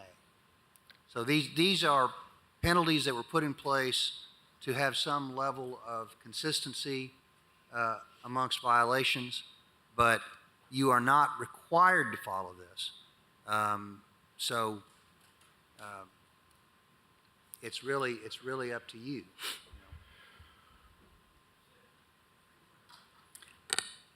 Did you have something to say, Mr. Daly? Second. Thank you. All right, we have a proper motion on the floor for revocation, a 90-day revocation of the license. Or suspension, thank you, of the license, and a proper second. Is there any more discussion on this? Yes, sir. Commissioner Jay. Thank you, Madam Chair. I think I just want to make sure we think about this in the precedents that we're setting, because we have had other establishments around the county that have had multiple offenses, and we have offered them. We haven't rushed to just take the revocation of the suspension. I think I want to take a second to pause and think about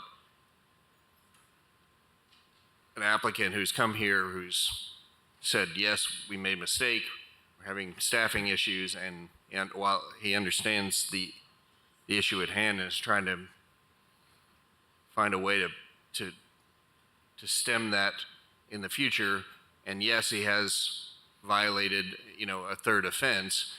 But as recently as 6 or 8 months ago, we had an establishment in Hardin Valley who had a third offense, and we gave that option, and that we really think about reserving sort of that harshest, we're going to cut off your business, your ability to do business, to the people who are showing virtually no interest in either solving the problem or are moving their license from one family member to another and are sort of chronic issues. The Sheriff's Department often comes to us and says, these are chronic issues with people who are really either ignoring the laws or ignoring the processes and are not trying to get better. And I'm not hearing that from our Sheriff's Department this time, that rushing right to suspend means, they may not have the ability to continue to make improvements and be in business. So I just want to make sure we reserve. I would be much more comfortable with a fine or giving them the option of it. I mean, if he takes the option to take the 90 days, that's one thing. But sometimes, we have to give a little grace to people who are trying to do business in this county and reserve our harshest judgments for those who are flaunting the law, not trying to, get through some staffing issues, which I think everybody's having right now. Thank you. District 1?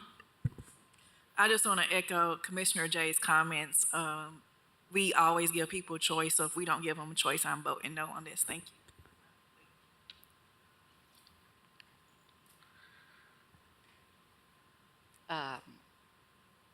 you. You're live. Thank you. Yes. Mr. Moyers? Thank you. I just want to, I don't normally do this, but I just want to step in for a second. And there's a danger in not following these proposed schedule. It's the reason we put it in place in the beginning. Many years ago, when I was a young lawyer,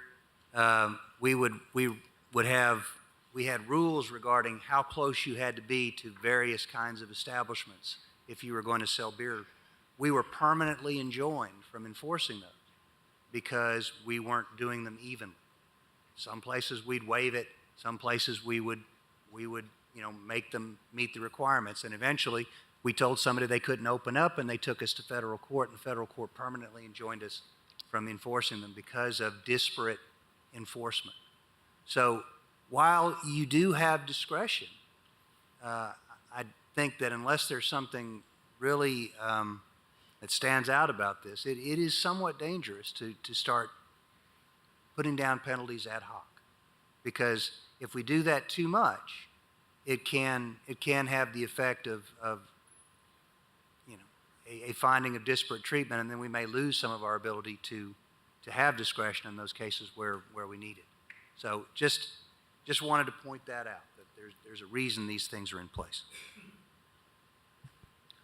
District 5 is recognized. Thank you, Madam Chair. I agree to a point with what Commissioner Jay has said, and we have given some businesses latitude when they've had violations over multiple years. We've got a situation where 3 strikes in 1 year. The danger is not to him, the danger is to the community, because they've only caught the 3 people this year that they've sold beer to minors. How many more has that business sold to minors? If we don't do anything and he again sells to a minor and that minor gets out on Alcoa Highway and ends up doing something with an automobile that wouldn't be very positive, have we done our due diligence here? The dangers to the community, because right now he's not following the rules that the state has set up, and it's a privilege to sell beer in Knox County. He's had 3 strikes. 3 strikes, you're out. He needs to wake up. Can I say something? I had the floor. Thank you. Seeing no other lights, yes, sir. Do you have a comment? I'm sorry? Do you have a comment? Yeah, actually, what I'm saying is I hired the people I mean, he was a part-timer. I'm working all the time. So what's happening is only 3 days he was here. 3 days, 5 to 10. That was his timings. And rest of the timings, I am there and the morning lady, she is there. So and he was just hired a month ago.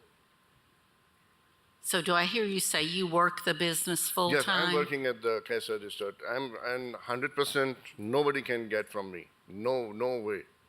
Even I know people I refuse so many times. All right. I respect whatever he's saying. I agree with him too. I mean, but look at my 13 years. Never had any problems. Don't look at the 1 year. Look at 13 years. All right. Thank you. Thank you, sir. We have a motion on the floor. Yes, Commissioner Jay? Thank you, Madam Chair. To our Sheriff's Office, you often are able to sort of put context around the violations that you bring to us. We have received complaints on this business. It was a specific employee about probably a year and a half ago. We were unable to get that employee to do what they said was being done. So you had prior checks that they checked fine on? Correct, yeah. And I would say 95% of the businesses in Knox County get checked every other month at least. Because we get out there and we hit it pretty hard. I send you guys the lists every month when we go out.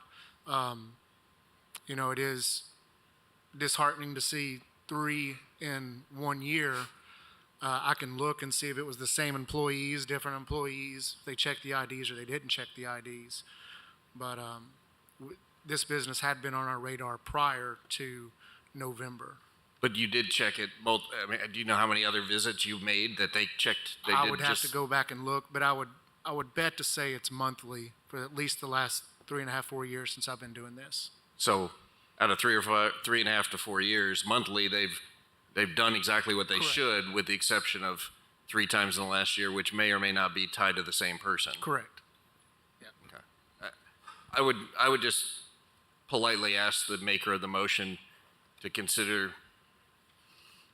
I'm trying not to make a substitute motion. I'd like to ask the maker of the motion to amend the motion to give the option versus just automatically do the suspension.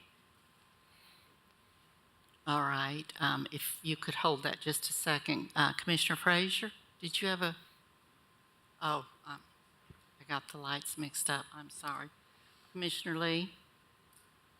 I think 3 times in 1 year is a danger to the community, so I'm going to leave my motion as stands. All right. Commissioner Jay? Thank you, Madam Chair. I'd like to make a substitute motion to offer the business a 90-day suspension or the $2,000 fine. Second. All right. We have a substitute motion on the floor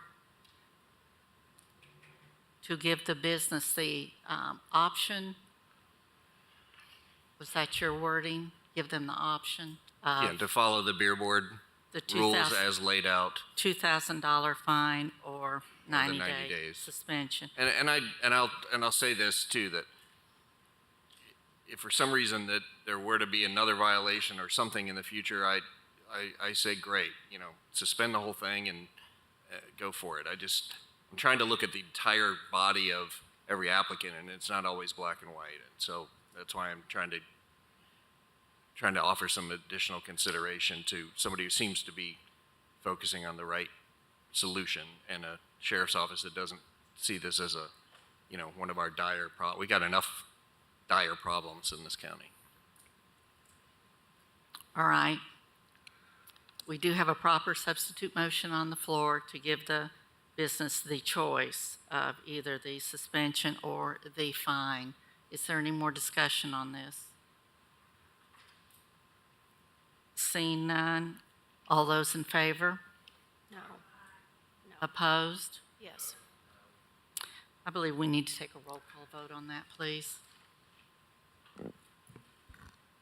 Commissioner Lundy, Aye. Commissioner Durant, Commissioner Oster, Commissioner Ward, Commissioner Schoolmaker, Commissioner Hill, Pass. Commissioner Lee, No. Commissioner Beeler, Pass. Commissioner Daly, No. Commissioner J. And Commissioner Frazier.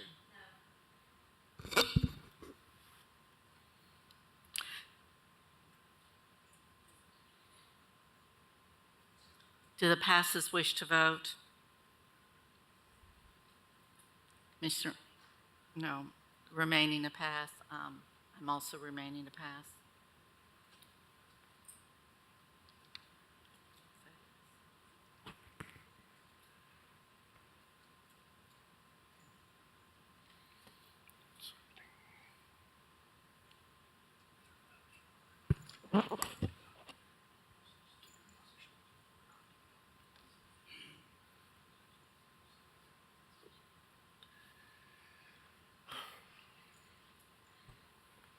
All right.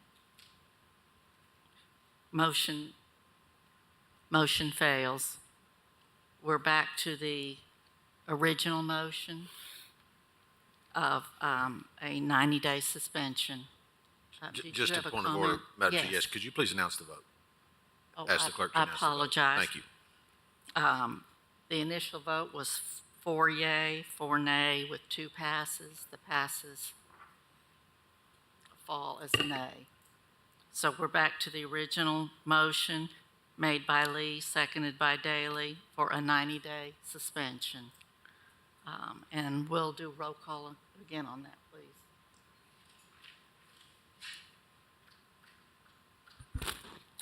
Commissioner Lundy, No. Commissioner Durant, Pass. Commissioner Oster, Commissioner Ward, Commissioner Schoolmaker, Commissioner Hill, Aye. Commissioner Lee, Aye. Commissioner Beeler, Aye. Commissioner Daly, Aye. Commissioner J. Pass. And Commissioner Frazier.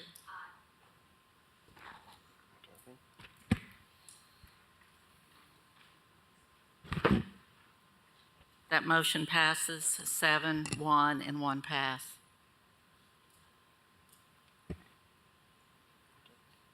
Oh, I apologize. 7, 1, and 2. Motion passes.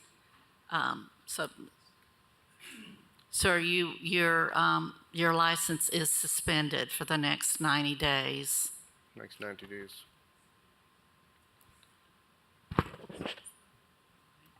And you recognize that takes effect immediately. Okay. Do you understand? I didn't get it.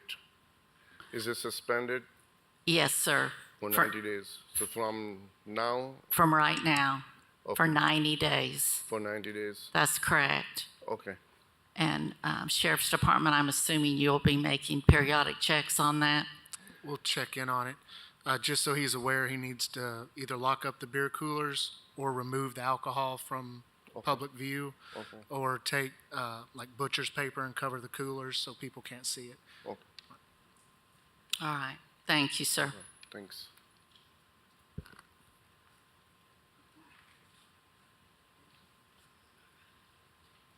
Next item, please.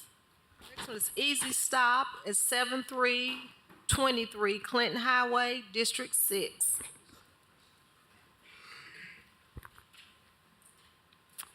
Good Hi. afternoon. You- My name is Will Carver. I'm an attorney here in Knoxville with the Kramer Racing Law Firm, and I represent Easy Stop. This is Mr. Tommy Hunt of Blount County, the president President, yep. of Major debtor. Easy Stop. Thank you. Thank you. All right. Can we have a report from the Beer Board Inspector, please? Yes, sir. On July 24th, Detective of the Knox County Sheriff's Office conducted an alcohol compliance check at the Easy Stop located 7323 Clinton Highway. The defendant sold an alcoholic beverage to an underage person after checking their ID. All right, Mr. Carver? I was about to say, Your Honor, that after the number of years I appeared in front of you when you were on the bench, the old habits will die a little bit hard there. This did occur on that date, and I want to provide a little bit of context as to what happened that day and to what policies and procedures Easy Stop has in place to prevent this type of activity. We have spoken with Mr. Gonzalez, the employee. Mr. Hunt and I both met with him. He was immediately suspended from Easy Stop when we learned of this violation. His comment was that he misread the identification, put it into the system, entered it manually, and made the transaction. He, as recently as May 11th of 2023, so roughly 2 months before this incident, he had completed responsible alcohol sale training and has a certificate for that. Easy Stop has a procedure in place where its employees who conduct both beer and tobacco sales must go into their online system and acknowledge, review, and understanding of company policy, rules, and regulations regarding alcohol sales, tobacco sales. Mr. Gonzalez, the employee, had done that in July. That's required to be completed within the first 6 days of each month, and then that's uploaded into Easy Stop's system. Not only does the employee sign that they got the policy, but they also have to initial acknowledgement that they're not to sell alcohol to minors, that they are supposed to check the ID and that sort of thing. They also acknowledge that Easy Stop has a third-party mystery shopper program. And this is not Easy Stop employees going in. This is a program that they pay for, and any number of things are checked on those visits, including the procedure for checking IDs to prevent sale of alcohol to minors. So this location that we're here talking about had been checked each month from July of 2022 to present. I think it's important to point out that in both May of 2023 and June of 2023, the third-party mystery shopper, when they checked this location, it was actually this employee that was checked, the employee that misentered the ID. The mystery shopper program checks about 20 things, and on both occasions, they found no violations by this employee when they checked at this location. So there are a number of policies and procedures that Easy Stop has in place for this location, and there are locations throughout East Tennessee.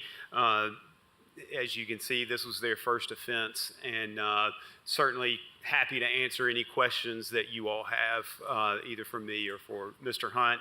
And we also have 3 other employees of the organization here who, if there's something y'all ask that Mr. Hunt doesn't know, somebody else may be able to provide that answer. All right, thank you. Mr. Schoonmaker? Thank you, Madam Chair. Are the Easy Stop employees familiar that the state of Tennessee has made checking an ID a no-brainer? In other words, your driver's license, if both of you gentlemen pull it out, it looks like this. If you're under 21, it looks like this. So the state has made it idiot-proof. So do the Easy Stop employees understand that when they're looking at an ID, if it looks like this, you tell them to put the beer back in the cooler and leave the store? That's correct, Mr. Schoonmaker. We also typically require, we had previously asked, we will require in the future the employees to take the driver's license from the purchaser, potential purchaser, and scan it through the system. Those capabilities were present when Lucillo made the sale, but he did not scan the card, which would have told him, underage, don't make the sale. The register system verifies the age for the employee. There is pushback from our customers to not give the driver's license to our employees because they're afraid the government may be tracking their purchases or whereabouts. Well, I hate to tell them that the cell phone already tells everybody what they're doing anyway, but that's another story. So Lucillo had been entering the ID and entered it incorrectly, even though he had the capability to check, electronically and also see it, Mr. Schoonmaker.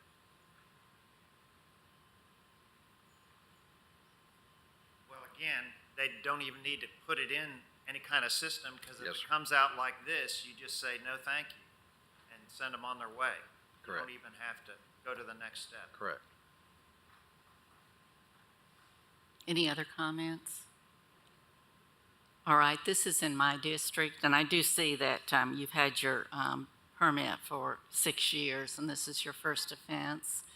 I am allowed by law to offer you either a 30-day suspension or of your beer permit or a $1,000 fine. Which would you prefer? The fine. All right. Neither, but the fine. I understand. Yeah, I guess I should say Judge Hill, because I don't think those things leave in retirement. We operate 24 stores, 25 after the Labor Day, and we do about 1,000,001 transactions of beer each year. And this is the first mystery shop we failed in 5 years anywhere. I didn't know you had that many stores, but I do know that you're a good operation. I'm very familiar with your stores. So, Yep. Hearing that, I'm making a motion to accept their preference of a $1,000 fine. Second. Motion by Hill, second by Schoonmaker. Any other comments? All those in favor? Opposed? Motion carries. Thank you, sir. Thank you all. Thank you all. All right, next agenda item. Says discuss an item on the state inspection beer permits. I don't recall who requested this. Mr. Daly? I think we got that solved. The law director says that we're able to make the motion to approve the permit within 15 days. The state has to do, state should do their inspection within that amount of time. If they don't, the beer permit's approved and we're done with it. So really, there's no issue now. All right, wonderful. Are there any other comments, questions? I'd like to just make a brief announcement. If you all will remember, tomorrow we have two meetings. We have one at 2:30, the telecom meeting, which I promise you will be very short. And then at 3 o'clock, we actually have a special called beer board meeting. And there will be attorneys and I'd say lots of evidence present. So I cannot guarantee that will be a speedy hearing. Seeing no other lights, motion to adjourn. We are adjourned.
I call to order this work session of the Knox County Commission for Monday, August 21st, 2023.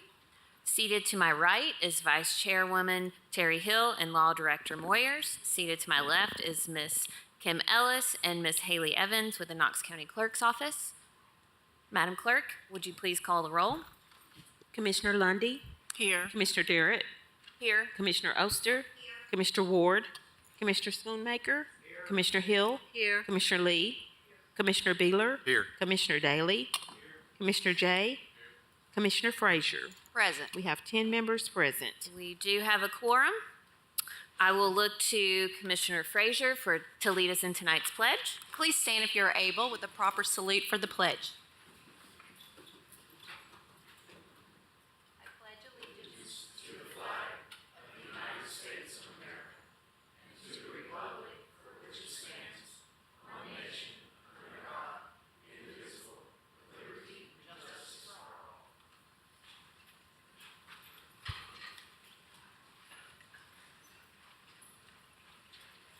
Thank you, Commissioner Frazier.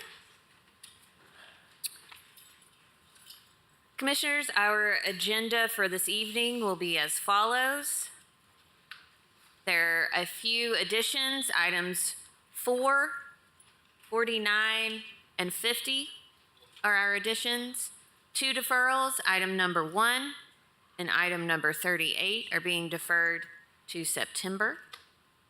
1 withdrawal, item number 41. And our non-consent items are 2, 3, 5 through 7, 40, 42, and 49 through 51. I will repeat, non-consent items are 2, 3, 5 through 7, 40, 42, 49 through 51. Are there any other amendments to the agenda?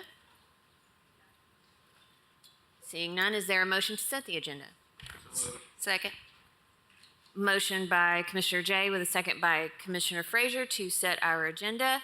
Any further discussion? Seeing none, all those in favor say aye. Any opposed? Our agenda is set. Madam Clerk, will you read us the first item? It's Resolution R-23-8-102, honoring the Knox County Criminal Court Clerk's Office for receiving the Innovator Award for the International Association of Government Officials for its driver's license reinstatement program. Thank you. Is there a motion? Motion to approve, or motion to move forward? Motion to move forward, no recommendation by Commissioner Frazier, with a second by Commissioner Oster.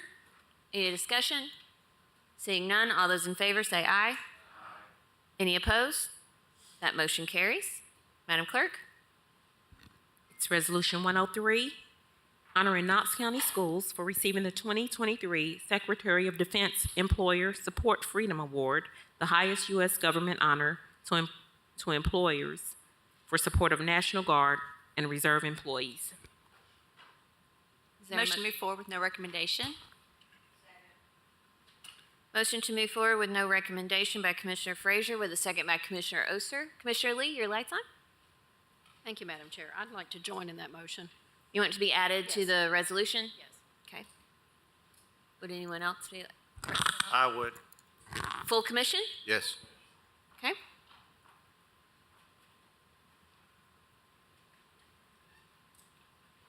Okay, motion on the floor is to move forward with no recommendation. Seeing no other lights, all in favor say aye. Any opposed? That motion carries. Madam Clerk, next item, please. Presentation by Knox County Emergency Management Agency Director Colin Ickes to brief the Commission on recent emergency response efforts following the severe weather incident. Good afternoon, Mr. Ickes. Thank you for Good being evening. here. Thank you. Commission, I appreciate the invitation to be here tonight. My name is Colin Ickes. I'm the director of the Knoxville, Knox County Emergency Management Agency. As you know, on the afternoon of Monday, August 7th, a strong line of thunderstorms moved into Knox County, traveling from west to east. 2 days prior to the storms, on Saturday the 5th, we began to receive briefings from our local office of the National Weather Service about the forecasted storms that would impact our community on Sunday and Monday. Between Saturday morning and when the storms impacted us on Monday, we had shared 6 weather briefings with our local emergency response agencies and other partners. At 11:20 a.m. on Monday the 7th, the National Weather Service issued a tornado watch for Knox County.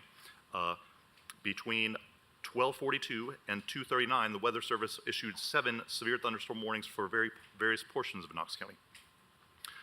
Early in the afternoon, emergency management staff were monitoring the large numbers of emergency calls that our response agencies were receiving. We activated our Emergency Operations Center, and at 2:11 p.m., we had our first EOC conference call with response agencies to discuss the situation and make sure that first responders agencies had the resources that they needed. Around 2:45 p.m., Knox County Sheriff's Office staff let me know that they suspected that a tornado had occurred. The next day, we would receive confirmation from the National Weather Service that an EF2 tornado had occurred with an estimated peak wind of 130 miles per hour, a path length of 3.8 miles, and a path width of 200 yards. The tornado started in the area of Yarnell Road and dissipated at the intersection of Bob Gray Road and Middlebrook Pike. Throughout the evening of the storms, the EOC continued to serve as the central point of information sharing, coordination, and support for the response, with regular meetings and frequent calls with responders and supporting partners.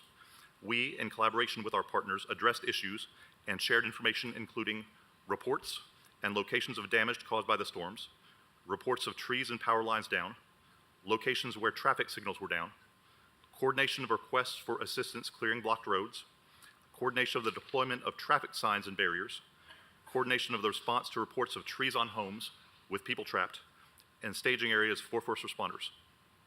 Also, utility status, restoration priorities, and outages at critical infrastructure, including healthcare facilities and crucial radio communication sites. Thankfully, as far as injuries were concerned, we're aware of 1 emergency transport by ambulance from a car accident that could have been caused by the storms, and 2 or 3 non-emergency transports by ambulance for injuries that may have been related to the storms. Our initial focus and concern was on emergency response and life safety issues. However, that quickly grew to include addressing immediate disaster recovery needs. By 3:30 p.m., we knew that there were a considerable number of people displaced from their homes, and we were discussing shelter locations with the Red Cross. This was a challenge because schools that sometimes service shelters were preparing for classes to start the next day, and the first several choices of shelter locations were without power. Ultimately, the Red Cross established a shelter at First Baptist downtown, and Knoxville Area Transit provided buses to take people to the shelter. 7 people stayed at the shelter the first night. Tuesday afternoon, the shelter was relocated to Beaver Ridge United Methodist Church, which is closer to the affected area. And Thursday morning, the shelter closed since people were no longer staying in it. The morning of Tuesday the 8th, at 8 a.m., emergency management staff began training personnel from emergency response agencies and public works in damage assessment. By Tuesday mid-morning, the damage assessment teams were out in the affected areas gathering data and categorizing damaged buildings according to FEMA criteria. Damage assessment operations continued through Wednesday. At current count, we've identified 4 destroyed homes and 77 homes and buildings with major damage. We're estimating the total damage to buildings at roughly $53.7 million, which does not include damage to other property or belonging. Last week, we submitted our damage assessment data to the Tennessee Emergency Management Agency. Tomorrow morning, we will begin the joint preliminary damage assessment with FEMA. In the joint PDA, FEMA will verify the information that we've reported to them, and they will then use this information to determine our eligibility for disaster declarations and the federal aid that comes with that. There are several types of disaster declaration. To receive the reimbursement of disaster-related public sector costs, that's local government and utility costs, Knox County must have disaster-related costs of $2.1 million, and the state as a whole must have total costs of $12.2 million. So far, we've documented $5.8 million in local government and utility costs. That's well above our $2.1 million threshold. And we don't know where we stand against the state threshold of $12.2 million, but TEMA tells me that it'll be close. With that declaration, FEMA would reimburse 75% of eligible disaster costs, and the state traditionally covers 12.5%, leaving a local 12.5% cost share. We're hopeful that we'll also receive a disaster declaration from the Small Business Administration. That SBA declaration will make low-interest loans available to businesses, homeowners, renters, and nonprofits to help them recover from disaster. Unlike the declaration that provides government and utility reimbursement, the SBA thresholds are not clear-cut dollar amounts, and we don't know how close we are to receiving that. We've been working closely with our local voluntary organizations active in disaster group. VOAD is an umbrella organization made up of numerous volunteer, nonprofit, and faith-based organizations that serve the community during and after disasters. They serve a crucial role in disaster relief and recovery. Some of the members of our local VOAD organization include the Red Cross, Southern Baptist Disaster Relief, United Methodist Committee on Relief, Seventh-day Adventist LDS Church, Team Rubicon, Remote Area Medical, and Operation Barbecue Relief. The VOAD chair was on our EOC calls from the start, and some VOAD organizations were already offering their services before the storms had even left the area.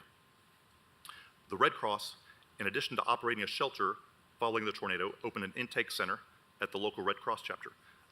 They've distributed cleanup kits and done mobile outreach, going to affected homes to meet with clients and open cases.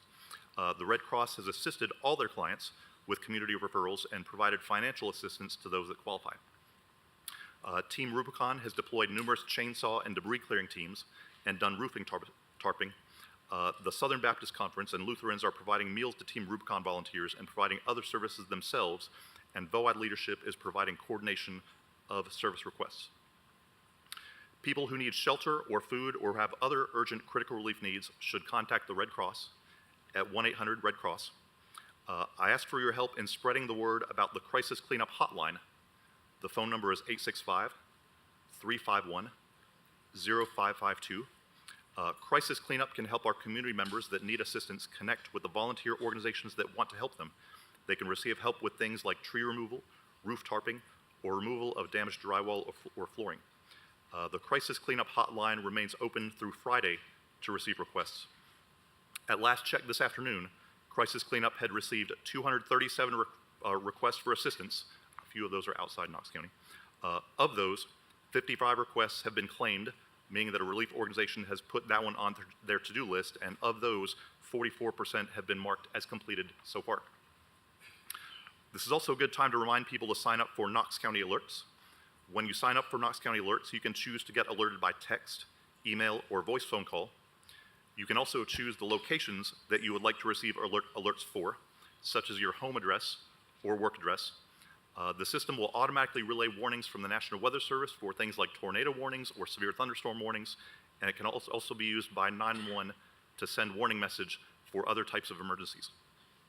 You can sign up for the system by going to www.knoxcounty.org and clicking on Countywide Alerting at the bottom left corner of the screen. I'm proud of our emergency management team, and I'm grateful for all the work of our first responders and our public works teams. We've received some good feedback, and I'd like to share just a little bit of that. I heard compliments and kudos for the Carnes Fire Department for their response to level crossing apartments, which had the single most concentrated impact from the tornado, where 11 buildings were damaged and 216 residents were displaced. Rural Metro handled a very large number of calls in a very short period of time. We appreciate the response of the Knox County Sheriff's Office, who called in staff and stepped up the presence of law enforcement personnel to alleviate the concerns we heard expressed from displaced people about the security of their property. I'd also like to thank the Knox County Engineering Public Works teams that worked tirelessly for long hours under difficult conditions to clear the road and create access for emergency responders. Also, Knox County Rescue, who stepped in with additional resources to help meet that need. Lastly, but perhaps most importantly, I'd like to ask for thoughts and prayers for our community members that have been impacted. Although I'm grateful that no one was killed and there were few injuries, some folks' homes were severely damaged. Some people lost everything or nearly everything, and it will be a challenge and a real struggle for a long time for them to get back on their feet.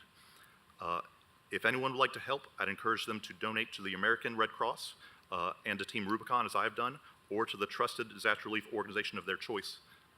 Thank you, and I'm happy to answer any questions. Thank you. Commissioner Jay, your light's on. Thank you, Madam Chair. Thank you for all of your hard work. The team at the Emergency management department and everyone that's in the emergency services that you help coordinate. It is one of the great resources of our county. It's one of the elements of public safety that most people don't know about or never have any engagement with, and don't know it even exists until you need it. And it's so crucial. I remember 4 or 5 years ago, I took a tour with you and sort of saw the guts of the operation, and it's only gotten better. So kudos to you and your team, and thank you for the excellent work. When you talked about the FEMA, this is not the first time that Knox County is engaged with a FEMA program. Could you help us better understand and the public understand the timeline? Because although there are potential resources, it is not a hasty process. It is certainly not. Thank you for bringing that up. So, so our first meeting with FEMA, like I said, is tomorrow, where we'll be reviewing with them our data. They'll be verifying what we're telling them. And then it will usually be a couple of weeks after that when we find out if we have, in fact, received a disaster declaration and the public aid that comes with that. Then that opens the door to then apply for disaster assistance. That's a pretty lengthy process for the reimbursement of public sector costs. That, frankly, it's a lot of paperwork for the county. Also looking at the city, the town of Farragut, Knoxville, KUB, LCUB, West Knox Utilities are all potential applicants that could be in line for reimbursement. But frankly, the process takes years for ultimately a check to show up. So it's not a speedy process. And also when it comes to help for our community members, that is also not a speedy process. We know that frankly we didn't have, I suppose we can be thankful we didn't see the level of destruction and devastation that would make us eligible for individual assistance FEMA grants. Usually that's what everyone wants, the grants and the free money, but we didn't have that level of destruction. So we're hoping that we can get a Small Business Administration disaster declaration, which will, again, in maybe a month or two time, the application window may open for low interest loans that can help community members get back on their feet. So when it comes to individual homeowners and citizens of Knox County, how do you direct them? Are you recommending that they, if they can, fix their homes or fix the issues related to the storm and then keep documentation, or don't fix them and wait and see if something happened? Obviously, their means may depend upon what they can and can't do in personal insurance. But how would you direct the sort of private homeowner that's trying to figure out which way to go? Sure, we'd encourage everyone to do everything they can to fix their own damage and not wait on any potential help. Again, if there are emergent needs, if you need shelter or you need food, call the Red Cross. I know we're not talking about, that's not going to fix anyone's home necessarily, but that can help the most urgent life-sustaining type needs. Also, we encourage everyone with deeds that can't take care of it themselves to register with Crisis Cleanup. That's not a perfect system, but basically that's a platform that connects community needs with the various volunteer organizations and nonprofits, faith-based organizations that want to help people.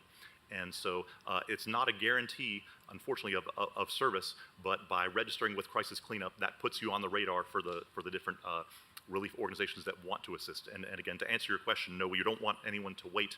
Again, frankly, the best case scenario, and we don't know if this will happen or yet, is SBA low interest loans from the feds that may be able to help some of our community members. Okay.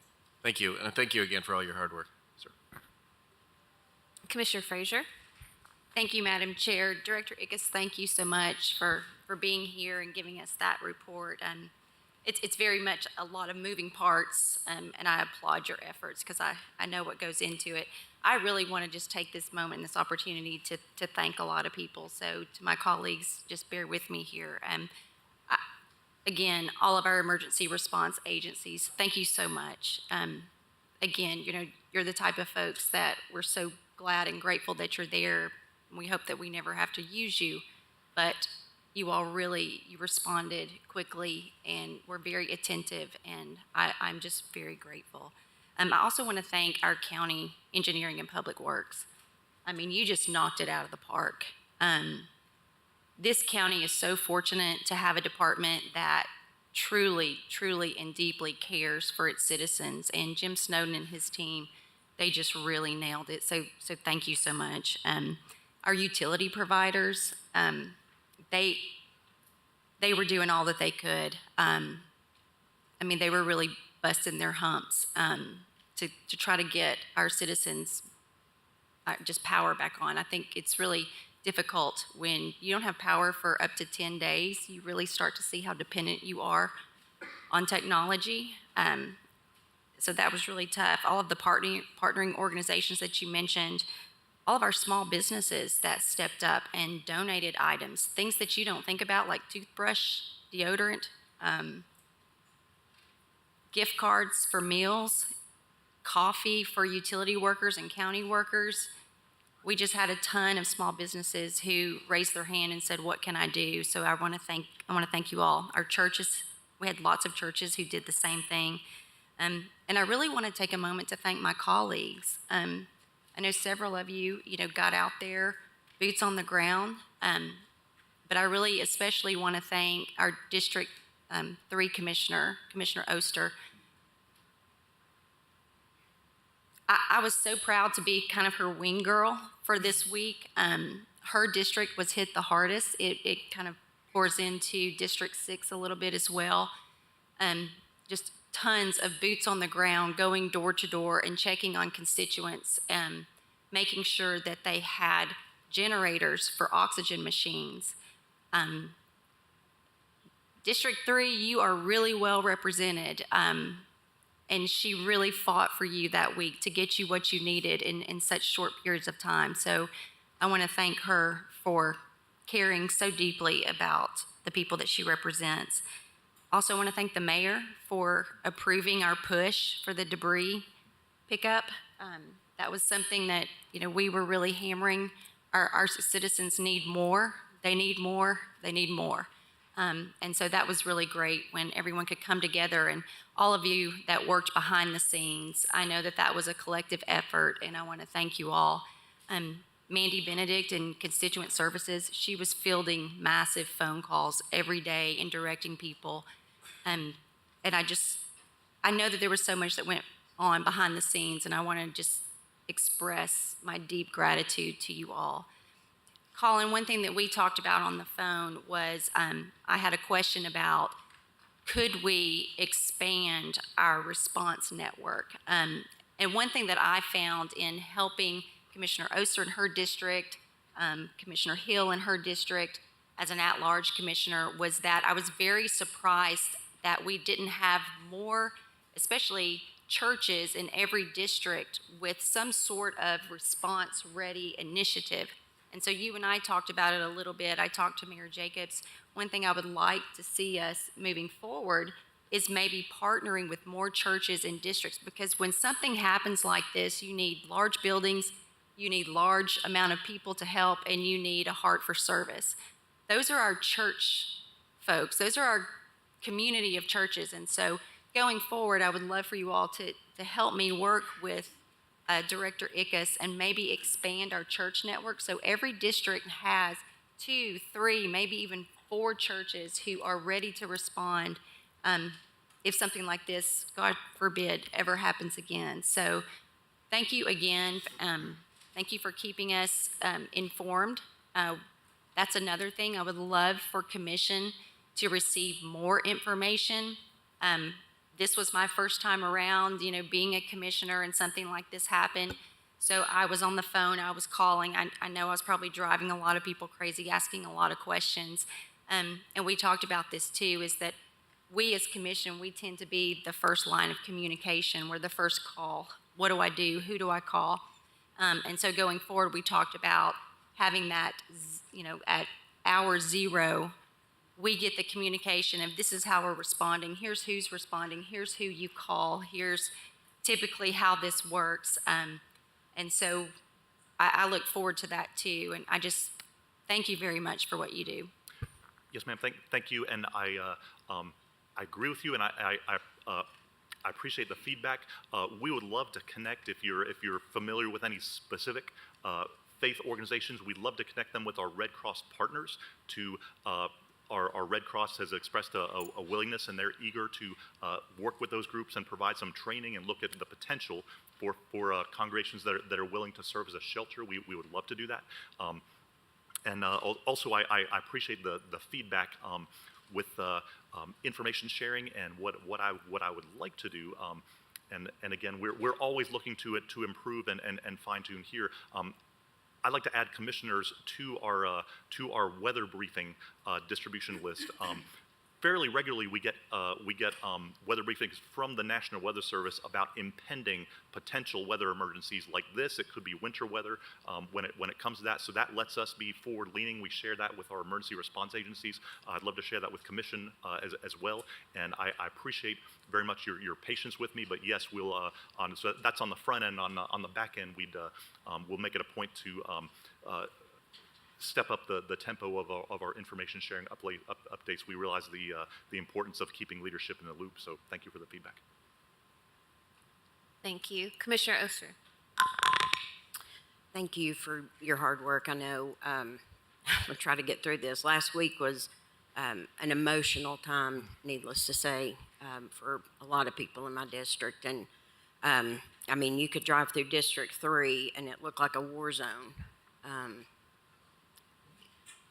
Bob Gray, you couldn't pass. People were standing out in their yards, just shocked.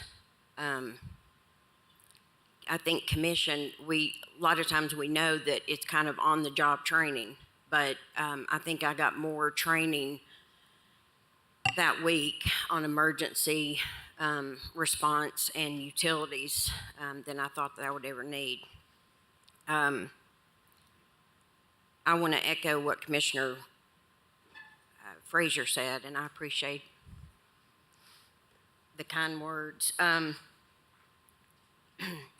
wasn't expecting to be in that position. I don't think any of us probably are.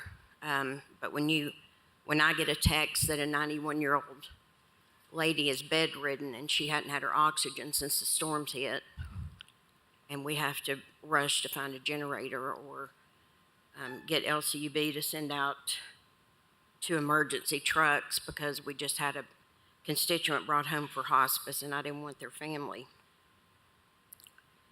to have to deal with that.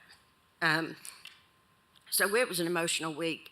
Just stand at Level Crossing Apartments and take donations over that Commissioner Frazier was amazing in helping do.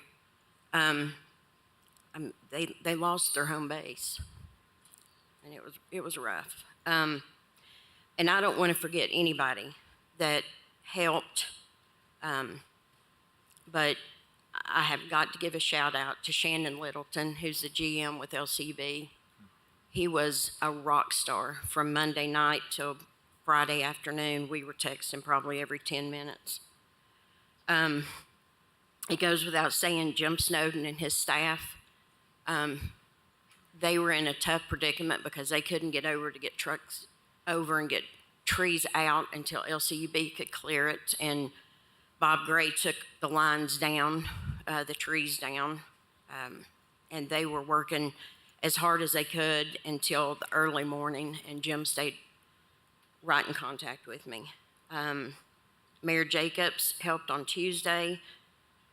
Stowers brought me a generator for one of my constituents. The sheriff's office sent an officer over to check on her to make sure she was okay. Rural Metro, Karnes Fire Department, Knox County Rescue, the Cleanup Crisis Hotline. A lot of my people have been helped with that. The churches, the small businesses, like I said, everybody was amazing.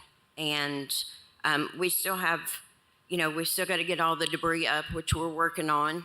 And I'm very thankful for that my people don't have to go to the expense of removing that themselves, as insurance companies are prorating your roofs. And, it's just a tough time right now for people to have to be doing that. So I just want to thank the emergency management. I would definitely like the updates on the weather. That would have helped. But District 3 is strong. We're going to pull through. We have pulled through, and it was pretty cool, even in that dire situation of people losing hundreds of dollars of food and medicine that had to be refrigerated and things that we don't really think about. We just kind of take for granted. I mean, I had people that didn't have power until Friday morning. So in the heat, they're going through and no power, and they're working as hard as they can. But, you know, keep your thoughts and prayers. There's still a lot of people that are hurting, displaced, and having a hard time in District 3, but we're strong and we're going to get through it. And I just want to thank everybody that was there to kind of help and have District 3's back. Thank you, Commissioner Oster. Seeing no other lights, Director Akes, thank you again for being here. Appreciate you and for everything that all the information you provided us this evening. Thank you. This brings us to public forum. I have 2 people signed up to speak for our agenda item portion, Ms. Julie Clark and Mr. Hanson Sale. Ms. Clark, if you are here, please approach the podium.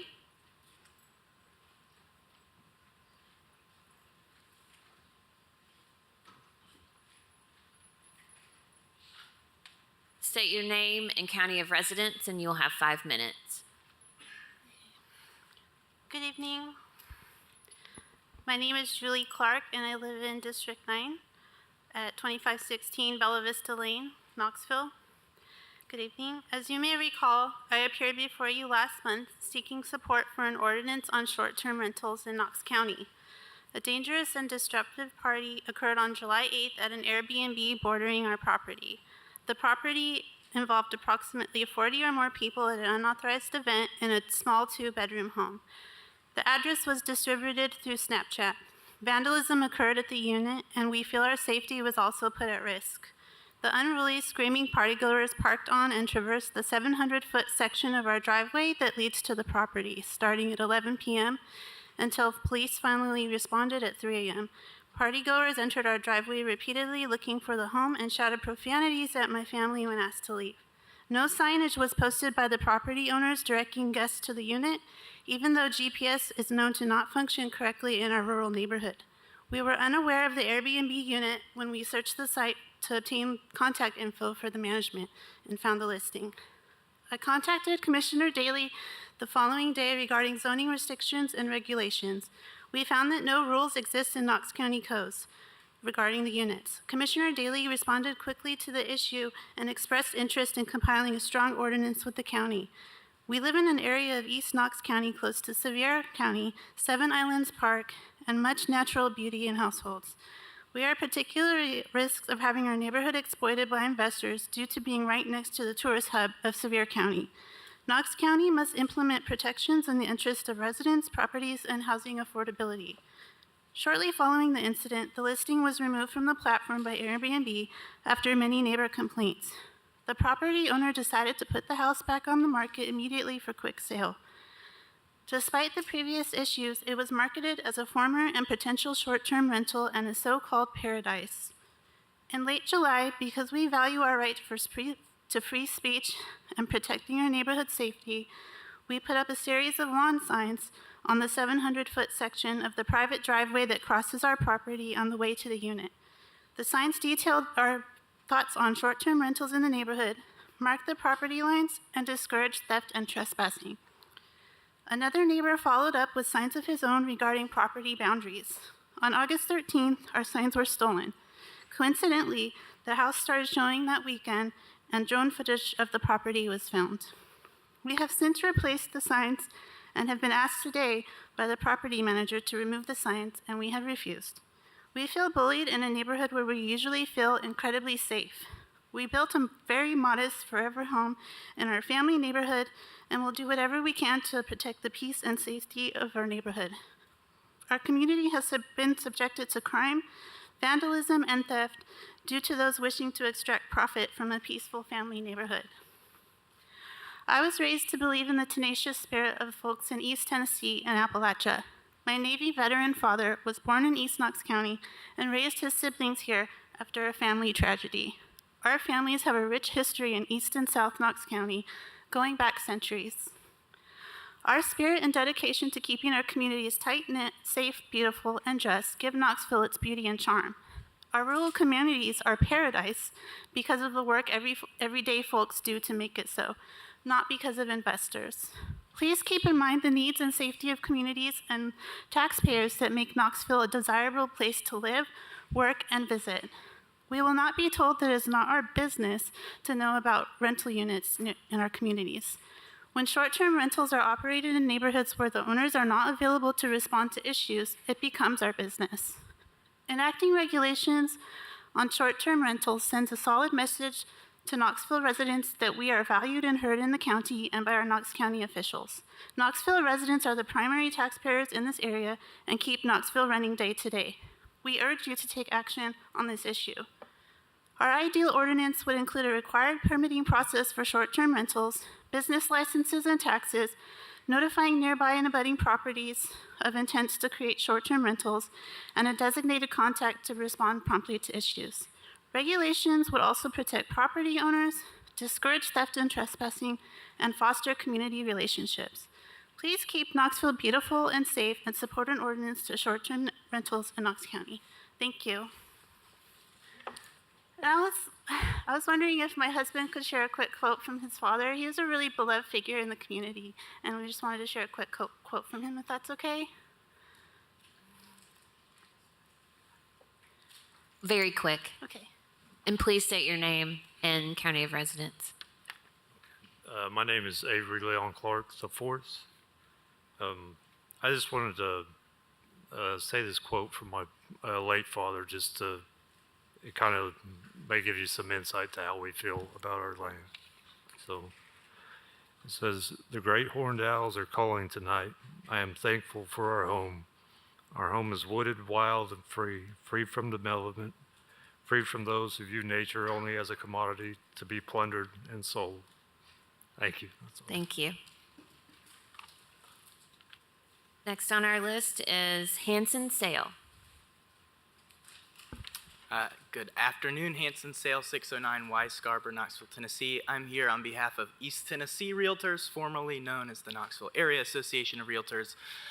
We, in principle, support Commissioner Daley's resolution to enact some sort of regulations around short-term rentals, particularly to the extent that they set clear, objective, and enforceable standards that allow us to punish bad actors.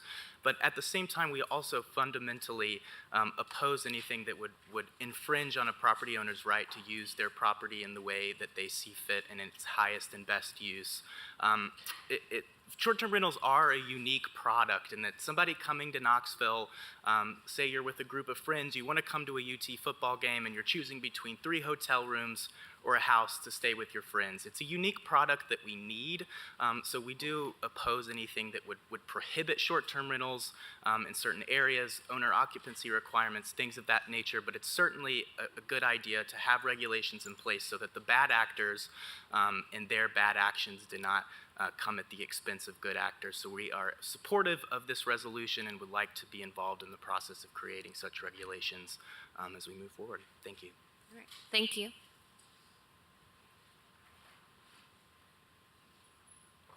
That concludes our public forum for agenda items only. Madam Clerk, next item, please. Approval of minutes of the previous meeting. Motion to approve by Commissioner Daley with a second by Commissioner Beeler. Any discussion? Seeing none, all those in favor say aye. Any opposed? That motion carries. Madam Clerk? Drives and roads. Consideration of the acceptance of new county roads. Item A is Bell Pond Avenue. Item B is Dalton View Lane. They're both located in Everett Woods, Phase 2B, District 6. Item C is T Olive Lane. Item D is Yellow Jasmine Lane. They're both located in Penrose Forest, District 4. Item E is Dennis Fox Lane, located in Berry Patch Farms, Units 1 and 2, District 7. Item F, Blueberry Patch Lane. Item G, Blackberry Trellis Lane, are located in Berry Patch Farms, Unit 1, District 7.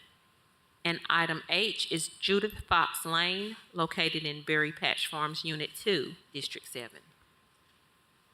Motion to approve. Motion to approve by Commissioner Jay with a second by Commissioner Lee. Any further discussion? Seeing none, all those in favor say aye. Aye. Aye. Any opposed? That motion carries. Madam Clerk? Line item transfers, total amount of $2,918,662.66. Motion to move forward without recommendation. Second. Motion to move forward with no recommendation by Commissioner Jay with a second by Commissioner Schoonmaker. Any discussion? Seeing none, all those in favor say aye. Aye. Any opposed? That motion carries. Madam Clerk? Budget amendments, total credit amount of $11,365.61. Motion to move forward without recommendation. Second. Motion to move forward with no recommendation by Commissioner Jay with a second by Commissioner Schoonmaker. Any discussion? Seeing none, all those in favor say aye. Any opposed? Motion carries. Spread of record travel for the 2023 Annual National Association of Counties, NACO Conference. Motion to keep going. Page 7, item number 40, Resolution 803. It's designating, committing, and appropriating funds in the amount of $932.10 from fiscal year 2023 to fiscal year 2024 for various funds and departments. Would you like me to read that? Motion to approve. Second. Do we need to move forward? I don't think we need to. Motion to approve, sorry. Motion to approve by Commissioner Jay with a second by Commissioner Frazier. Commissioner Schoonmaker? Thank you, Madam Chair. Mr. Caldwell?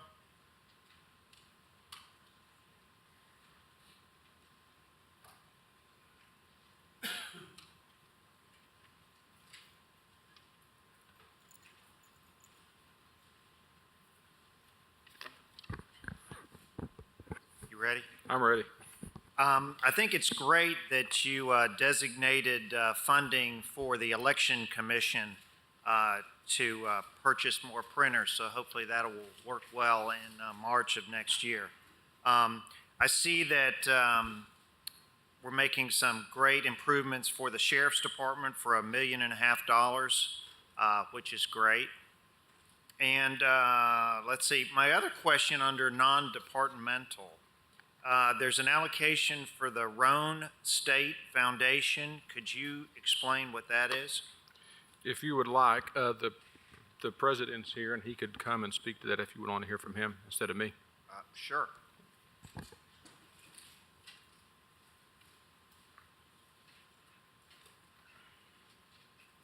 you would please state your name for the record. Good afternoon, Madam Chair, members of the Commission. Chris Whaley, President of Roan State Community College.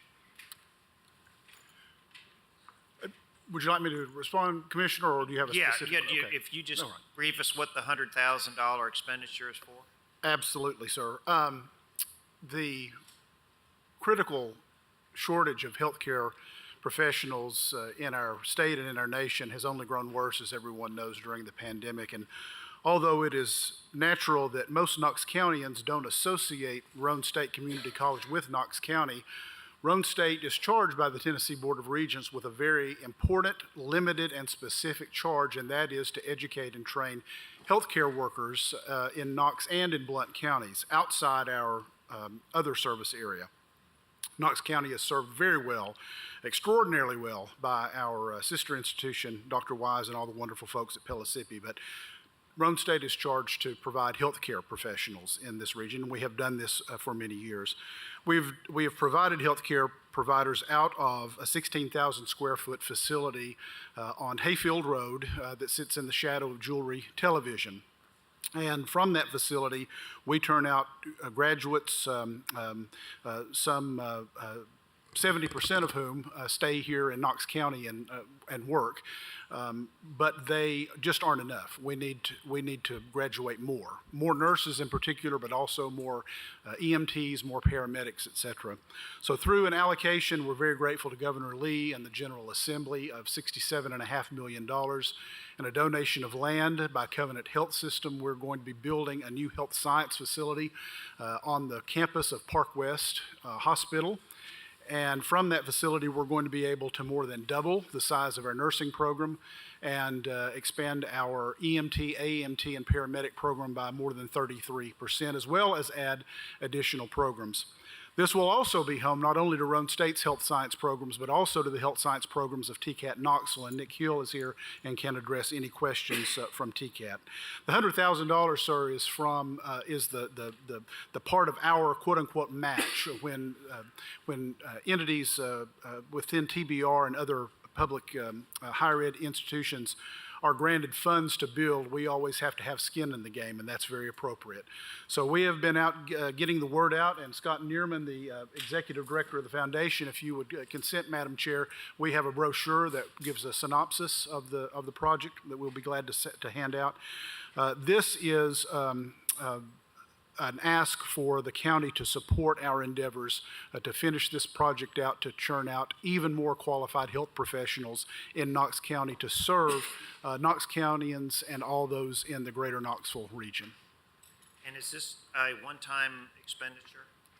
Our one-time expenditure to get in the building is between $4.5 and $5 million. So we are out contacting not only our healthcare partners, but all those who might be interested at whatever level they might give to support this project. So we appreciate the generosity of the mayor's recommendation, and we appreciate your generous consideration of it. Thank you. Okay, thank you. Just to clarify for Commissioner Schumaker as well, our hope is to do $100,000 a year for the next 5 years to get to a total of $500,000. Okay, and then don't leave yet. I'm not going anywhere. Then I noticed that there's an expenditure for the IAMS facility, and I can assume that's going to be for the quarry that's located in Knox County or under our jurisdiction. Is that correct? That is correct. Okay. Was there anything else that you needed to bring to our attention on this list?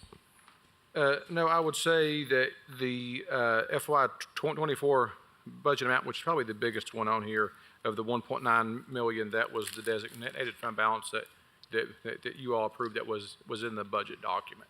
So that's the big amount. So we went ahead and found that money to cover that.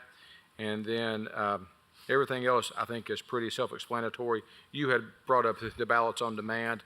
That's, I think, like half of the printers. We also did a few this year as well. So we did a few during FY 23. You could go ahead and purchase those. And so that's something that we were able to do. And no, I think everything else is pretty self-explanatory unless you all have any questions. Okay. All right. No, thank you, sir. Any further discussion for item number 40? Seeing none, the motion on the floor is to approve. All those in favor say aye. Aye. Any opposed? That motion carries. Madam Clerk, next item, please. Item number 42, Resolution 902, is urging the state of Tennessee to reappropriate the $20 million designated for a pedestrian bridge in Knoxville to help build a long-term care, drug rehabilitation, and mental health hospital in Knox County. Is there a motion for this item? Motion to move forward with no recommendation? By Commissioner Lee. Is there a second?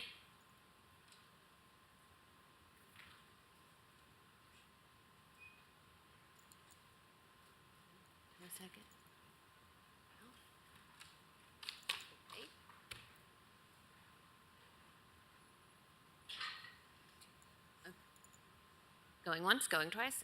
So that resolution will die due to lack of second.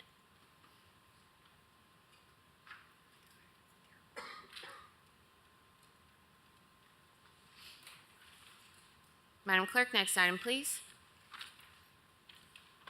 Item number 49 is Resolution 909. It's respectively requesting the members of the Knox County delegation to the Tennessee General Assembly advocate for expanded mental health care services in Knox County. Motion? Is there a motion? I will second. Motion to approve by Commissioner Beeler with a second by Durrett. Any discussion on this item? Commissioner Schoonmaker. Does one of the sponsors want to kind of give us a preview of, or explain what's going on? Commissioner Beeler? Sure, thank you, Madam Chair. The purpose of this really is to try to send a unified message to our state delegation and to the governor based on the discussion that came out of the joint workshop with council a couple of weeks ago. I think as the Vice Mayor stated that night, and perhaps others did too, there's a laundry list of things we could come up with that we disagree with our partners in the city on, but this is certainly one that we can come together on to ask the state for some much needed funding for mental health services and expansion of mental health services. So this essentially mirrors the one that was before council and with, of course, language change to be specific to this body and to Knox County.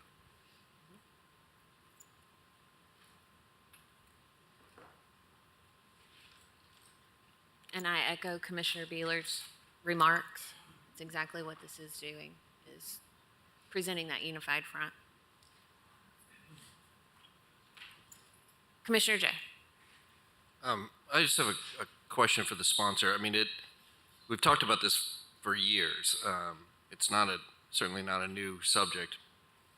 But when does it get to a more specific ask? I mean, it's sort of more help. And Commissioner Williams has come over and said, look at what we've done here, here, here, here, and here. And if it's about a particular facility, at some point that's got to generate into a very specific, we would like this type of facility that's going to cost this much, that will cost this much to run, this much to to continue the operations of, run by this staffing, agency. How does this turn into a tangible? Because we do have a tangible substance abuse program that McNabb Center runs on Western Avenue that has, I want to say it's 100 beds roughly, but has a 3.5-year waiting list that is specific for those who don't have insurance but have substance abuse. That's something that could be expanded to 500 beds if we went. But I'm trying to determine when we kind of stop talking about it in a general sense, and how do we narrow it into does that have to come from Commissioner Williams and the mental health, looking at the bigger picture? I know we're working on a program, working on like an environmental scan right now with the health department to determine what we have and what we don't have, but it's a very open-ended question, but I'm trying to figure out how do we get past just talking about we need more into what do we actually need. I don't know if that can be answered. Commissioner Jay, I think there's a combination of those things. I think it would need to come from Commissioner Williams in the sense of like a long-term facility, what funding is available state, if there could be a county match or even a city match. At this point, like this is a joint effort, and so that's one of those, this is hopefully to get that door open and get those conversations started, as opposed to what we have seen in the past of this is what we have already done for your state or for your county, and this is what we're currently doing. But as was presented at the joint workshop, it's not in Knox County. The state-funded beds are not here, and so this is more, in my opinion, to get that door open, to get them talking about it, to know that we're tired of just talking and wanting to move forward to look at those funding availability, basically. Thank you, Madam Chair. That certainly makes sense. I do think as we get more sophisticated in the conversation and drive it further, that we have to separate. Sometimes they're all paired together, but oftentimes mental health is not the same as our substance abuse needs. Correct. Which is not the same as, and we are adding capacity on a private level. We're adding some capacity in an emergency level. I do hope also that as we move forward with this project with the health department, directly related to our annual mental health report, that we get a sense that the one thing that nobody has been able to do, which I hope this project will do, will be to say, what do we have and what do we not have, and what are the gaps? Because nobody still has yet to be able to say, where are the holes and how do we fill those properly? So I support this resolution and where we're heading, and I hope the commission in a general sense will support the project, the environmental scan that's going to come down the road. Any further discussion for this item? Motion on the floor is to approve. All those in favor say aye. Any opposed? That motion carries. Madam Clerk, next item, please. Item number 50, Resolution 910, is requesting the Knox County Planning Commission to work with Knox County Codes Administration to recommend amendments to the Knox County zoning ordinance to regulate short-term rentals in Knox County. Motion to approve. Second. Motion to approve by Commissioner Daly with a second by Commissioner Frazier. Commissioner Daly? Thank you, Madam Chair. Thank you, Julie, for coming. And sorry we had to meet over the phone the way that we met. So, this is something that there was another situation in South Knoxville. It didn't get as far as we had talked to the law department, and we also had talked to codes about. But we do not have a short-term rental. We have a boarding house type ordinance that covers boarding houses, but we don't have an ordinance. The intention is, commission has always sent, if there's a change of an ordinance or a new ordinance, it's sent to planning for review. Planning comes up, research with the codes or law department or whoever. They make the recommendations, it's approved by the planning commissioners, then it's sent back to us for the final approval. So we'll get a final approval on this. Julie's correct. I thought about it, and number one thing is it must be able to be defended by our law department. So if we do come up with a new ordinance, it's got to be defendable. Part of that, I don't know if it's a requirement now, but we need a business license. And that business license, because it is a business.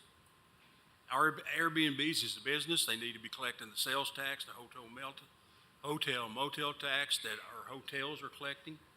They need to be collecting that tax. It's not fair. It wouldn't be fair if they're not doing that. This is one of the things that I think is possible is a use on review. If you get a business license, you can go for a use on review. That may fly and it may not fly. But we've all got subdivisions that's been there for 70 years, 50 years, and citizens live there. Then all of a sudden, somebody from out of state buys it to make an Airbnb, and we have this situation. There needs to be some type of action against the violation of any ordinance that we may come up against. You say, and I thought somebody said something about the numbers a minute ago.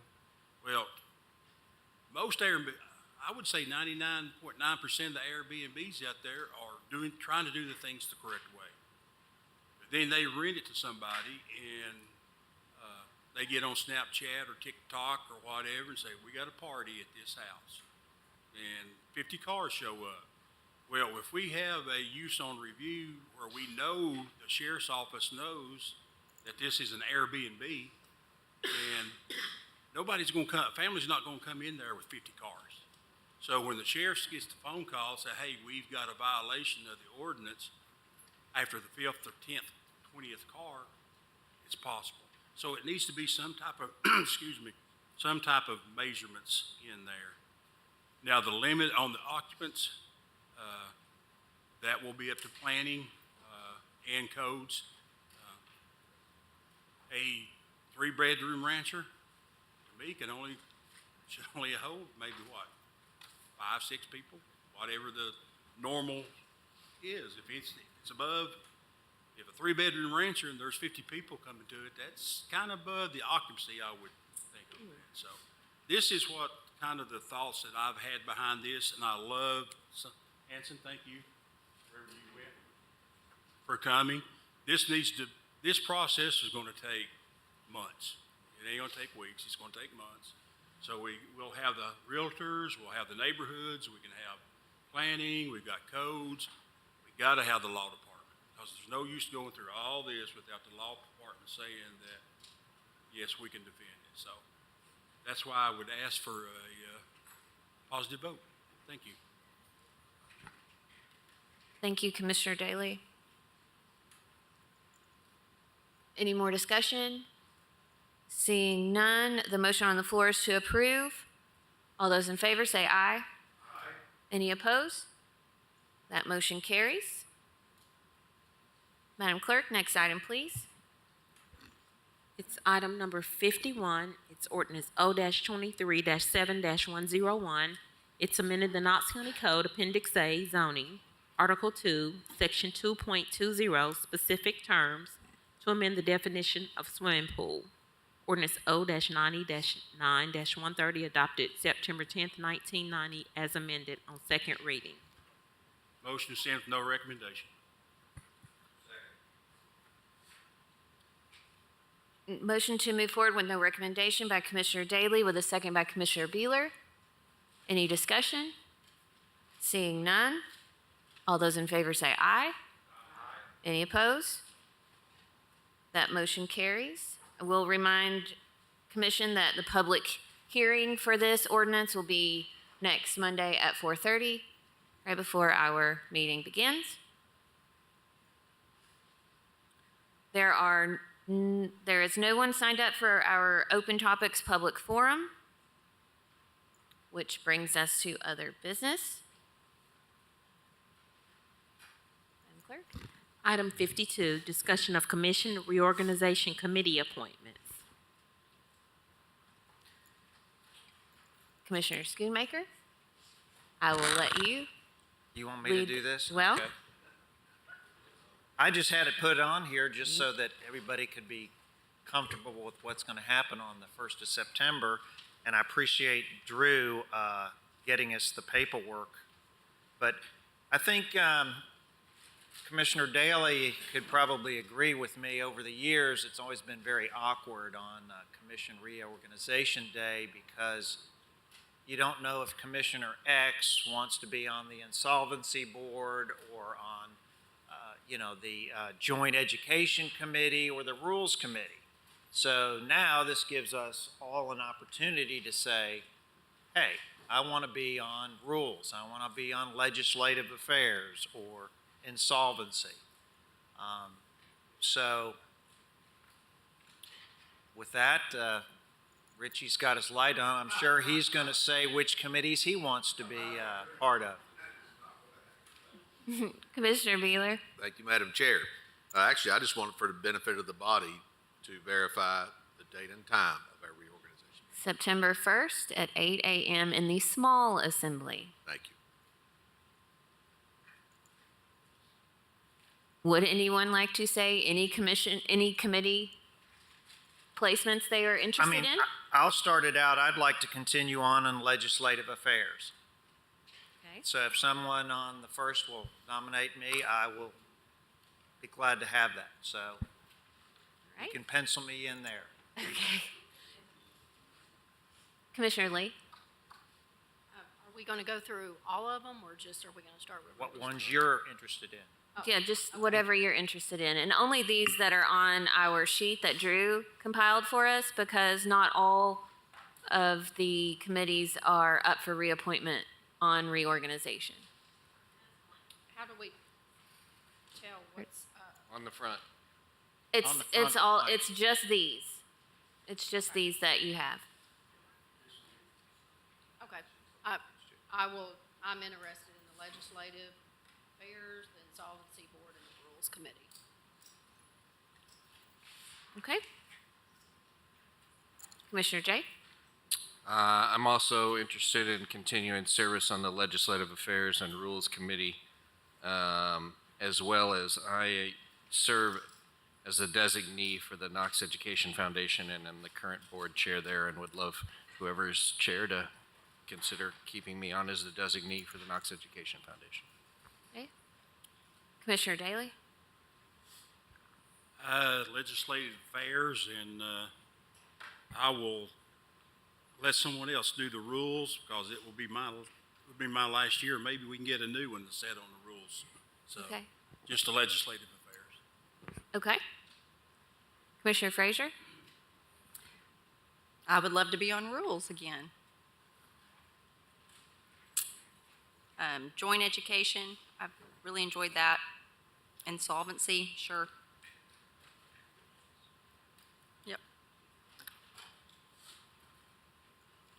Anyone else? We got some slots to fill. Yeah, well, we have some time to think about it as well. Commissioner Daly, I'll take you up on the new one on rules. I'd be interested in serving on that. Well, the most important part of, if you're going to serve on the committee, be there. Mm-hmm. You know, if I'm going to serve on the Legislative Affairs Committee, I'm going to be there. So if you want to commit to be on any committee, we need to be there. I need to be there. Commissioner Oster? Sounds like rules is a hot one. I wouldn't mind to be on that, but I'm good if it doesn't work. Legislative affairs, I enjoy. I'm on the insolvency board now. I'm happy to stay on that.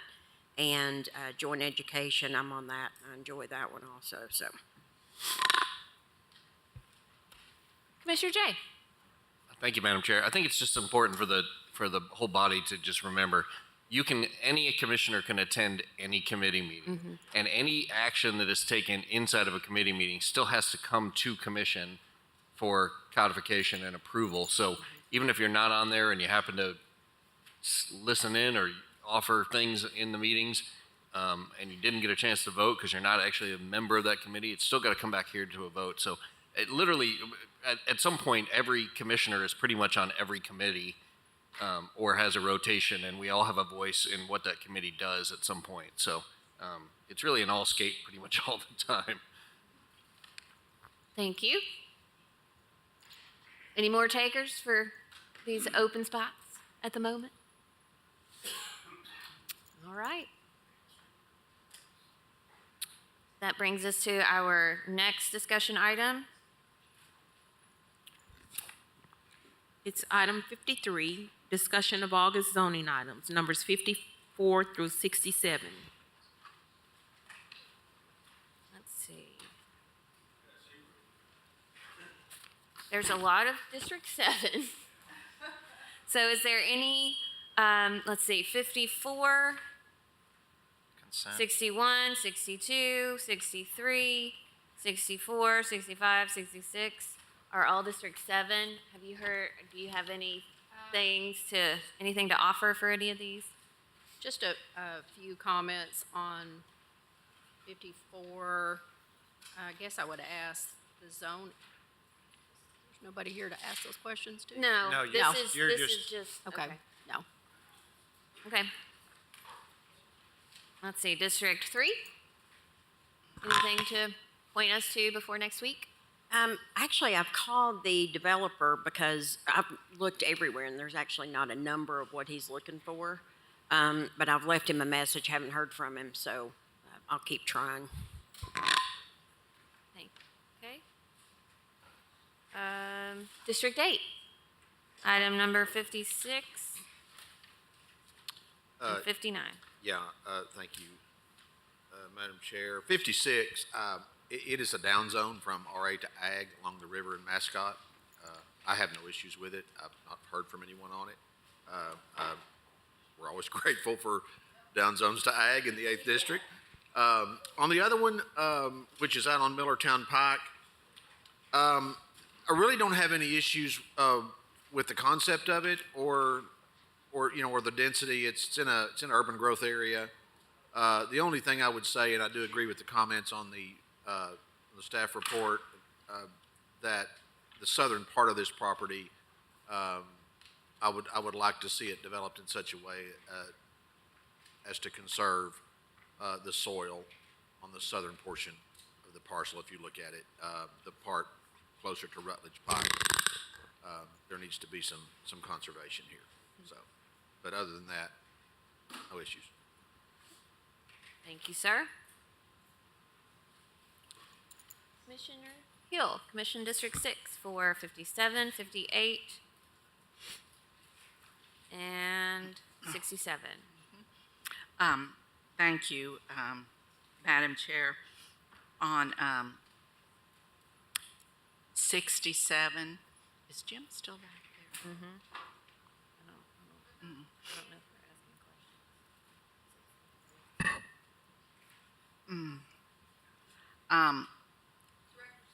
questions. Yeah, Director Snowden, could I just ask you one quick question, please?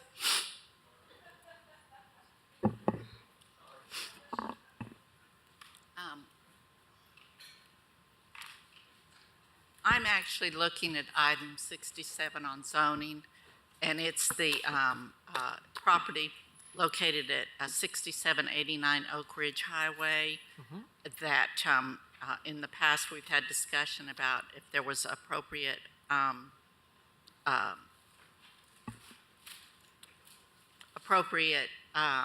zoning, if there was business permits had been pulled, and there'd been some question about what might or might not be going on that property. And we're not going to talk about that tonight, but I did get your email that you had gone out and looked, and then I saw another email or two. Thank you. And I'm just requesting that you please, if you have a chance between now and next week, maybe a time or two, if any of your folks are out there, to just take a look.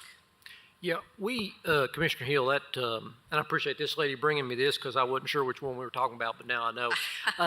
Yeah, that particular location, we did visit them last week, and we did notice that they had multiple commercial vehicles that were in violation of the And zone. let me tell you, we're not supposed to talk about all that. Oh, sorry. That's all right. They're, I'm just asking you to we have a be sure follow-up. and look before We have a next week. follow-up visit scheduled for next week, or no, into this week. So I'll have you that information by the time this body meets again. Thank you. Thank you Sorry so about much. that. Okay. Is that it? No, District 4 has one. Oh, Kyle's gone. Okay, I believe that's it. I do want to let the body know that hopefully by September 28th, we will have new AV in this room.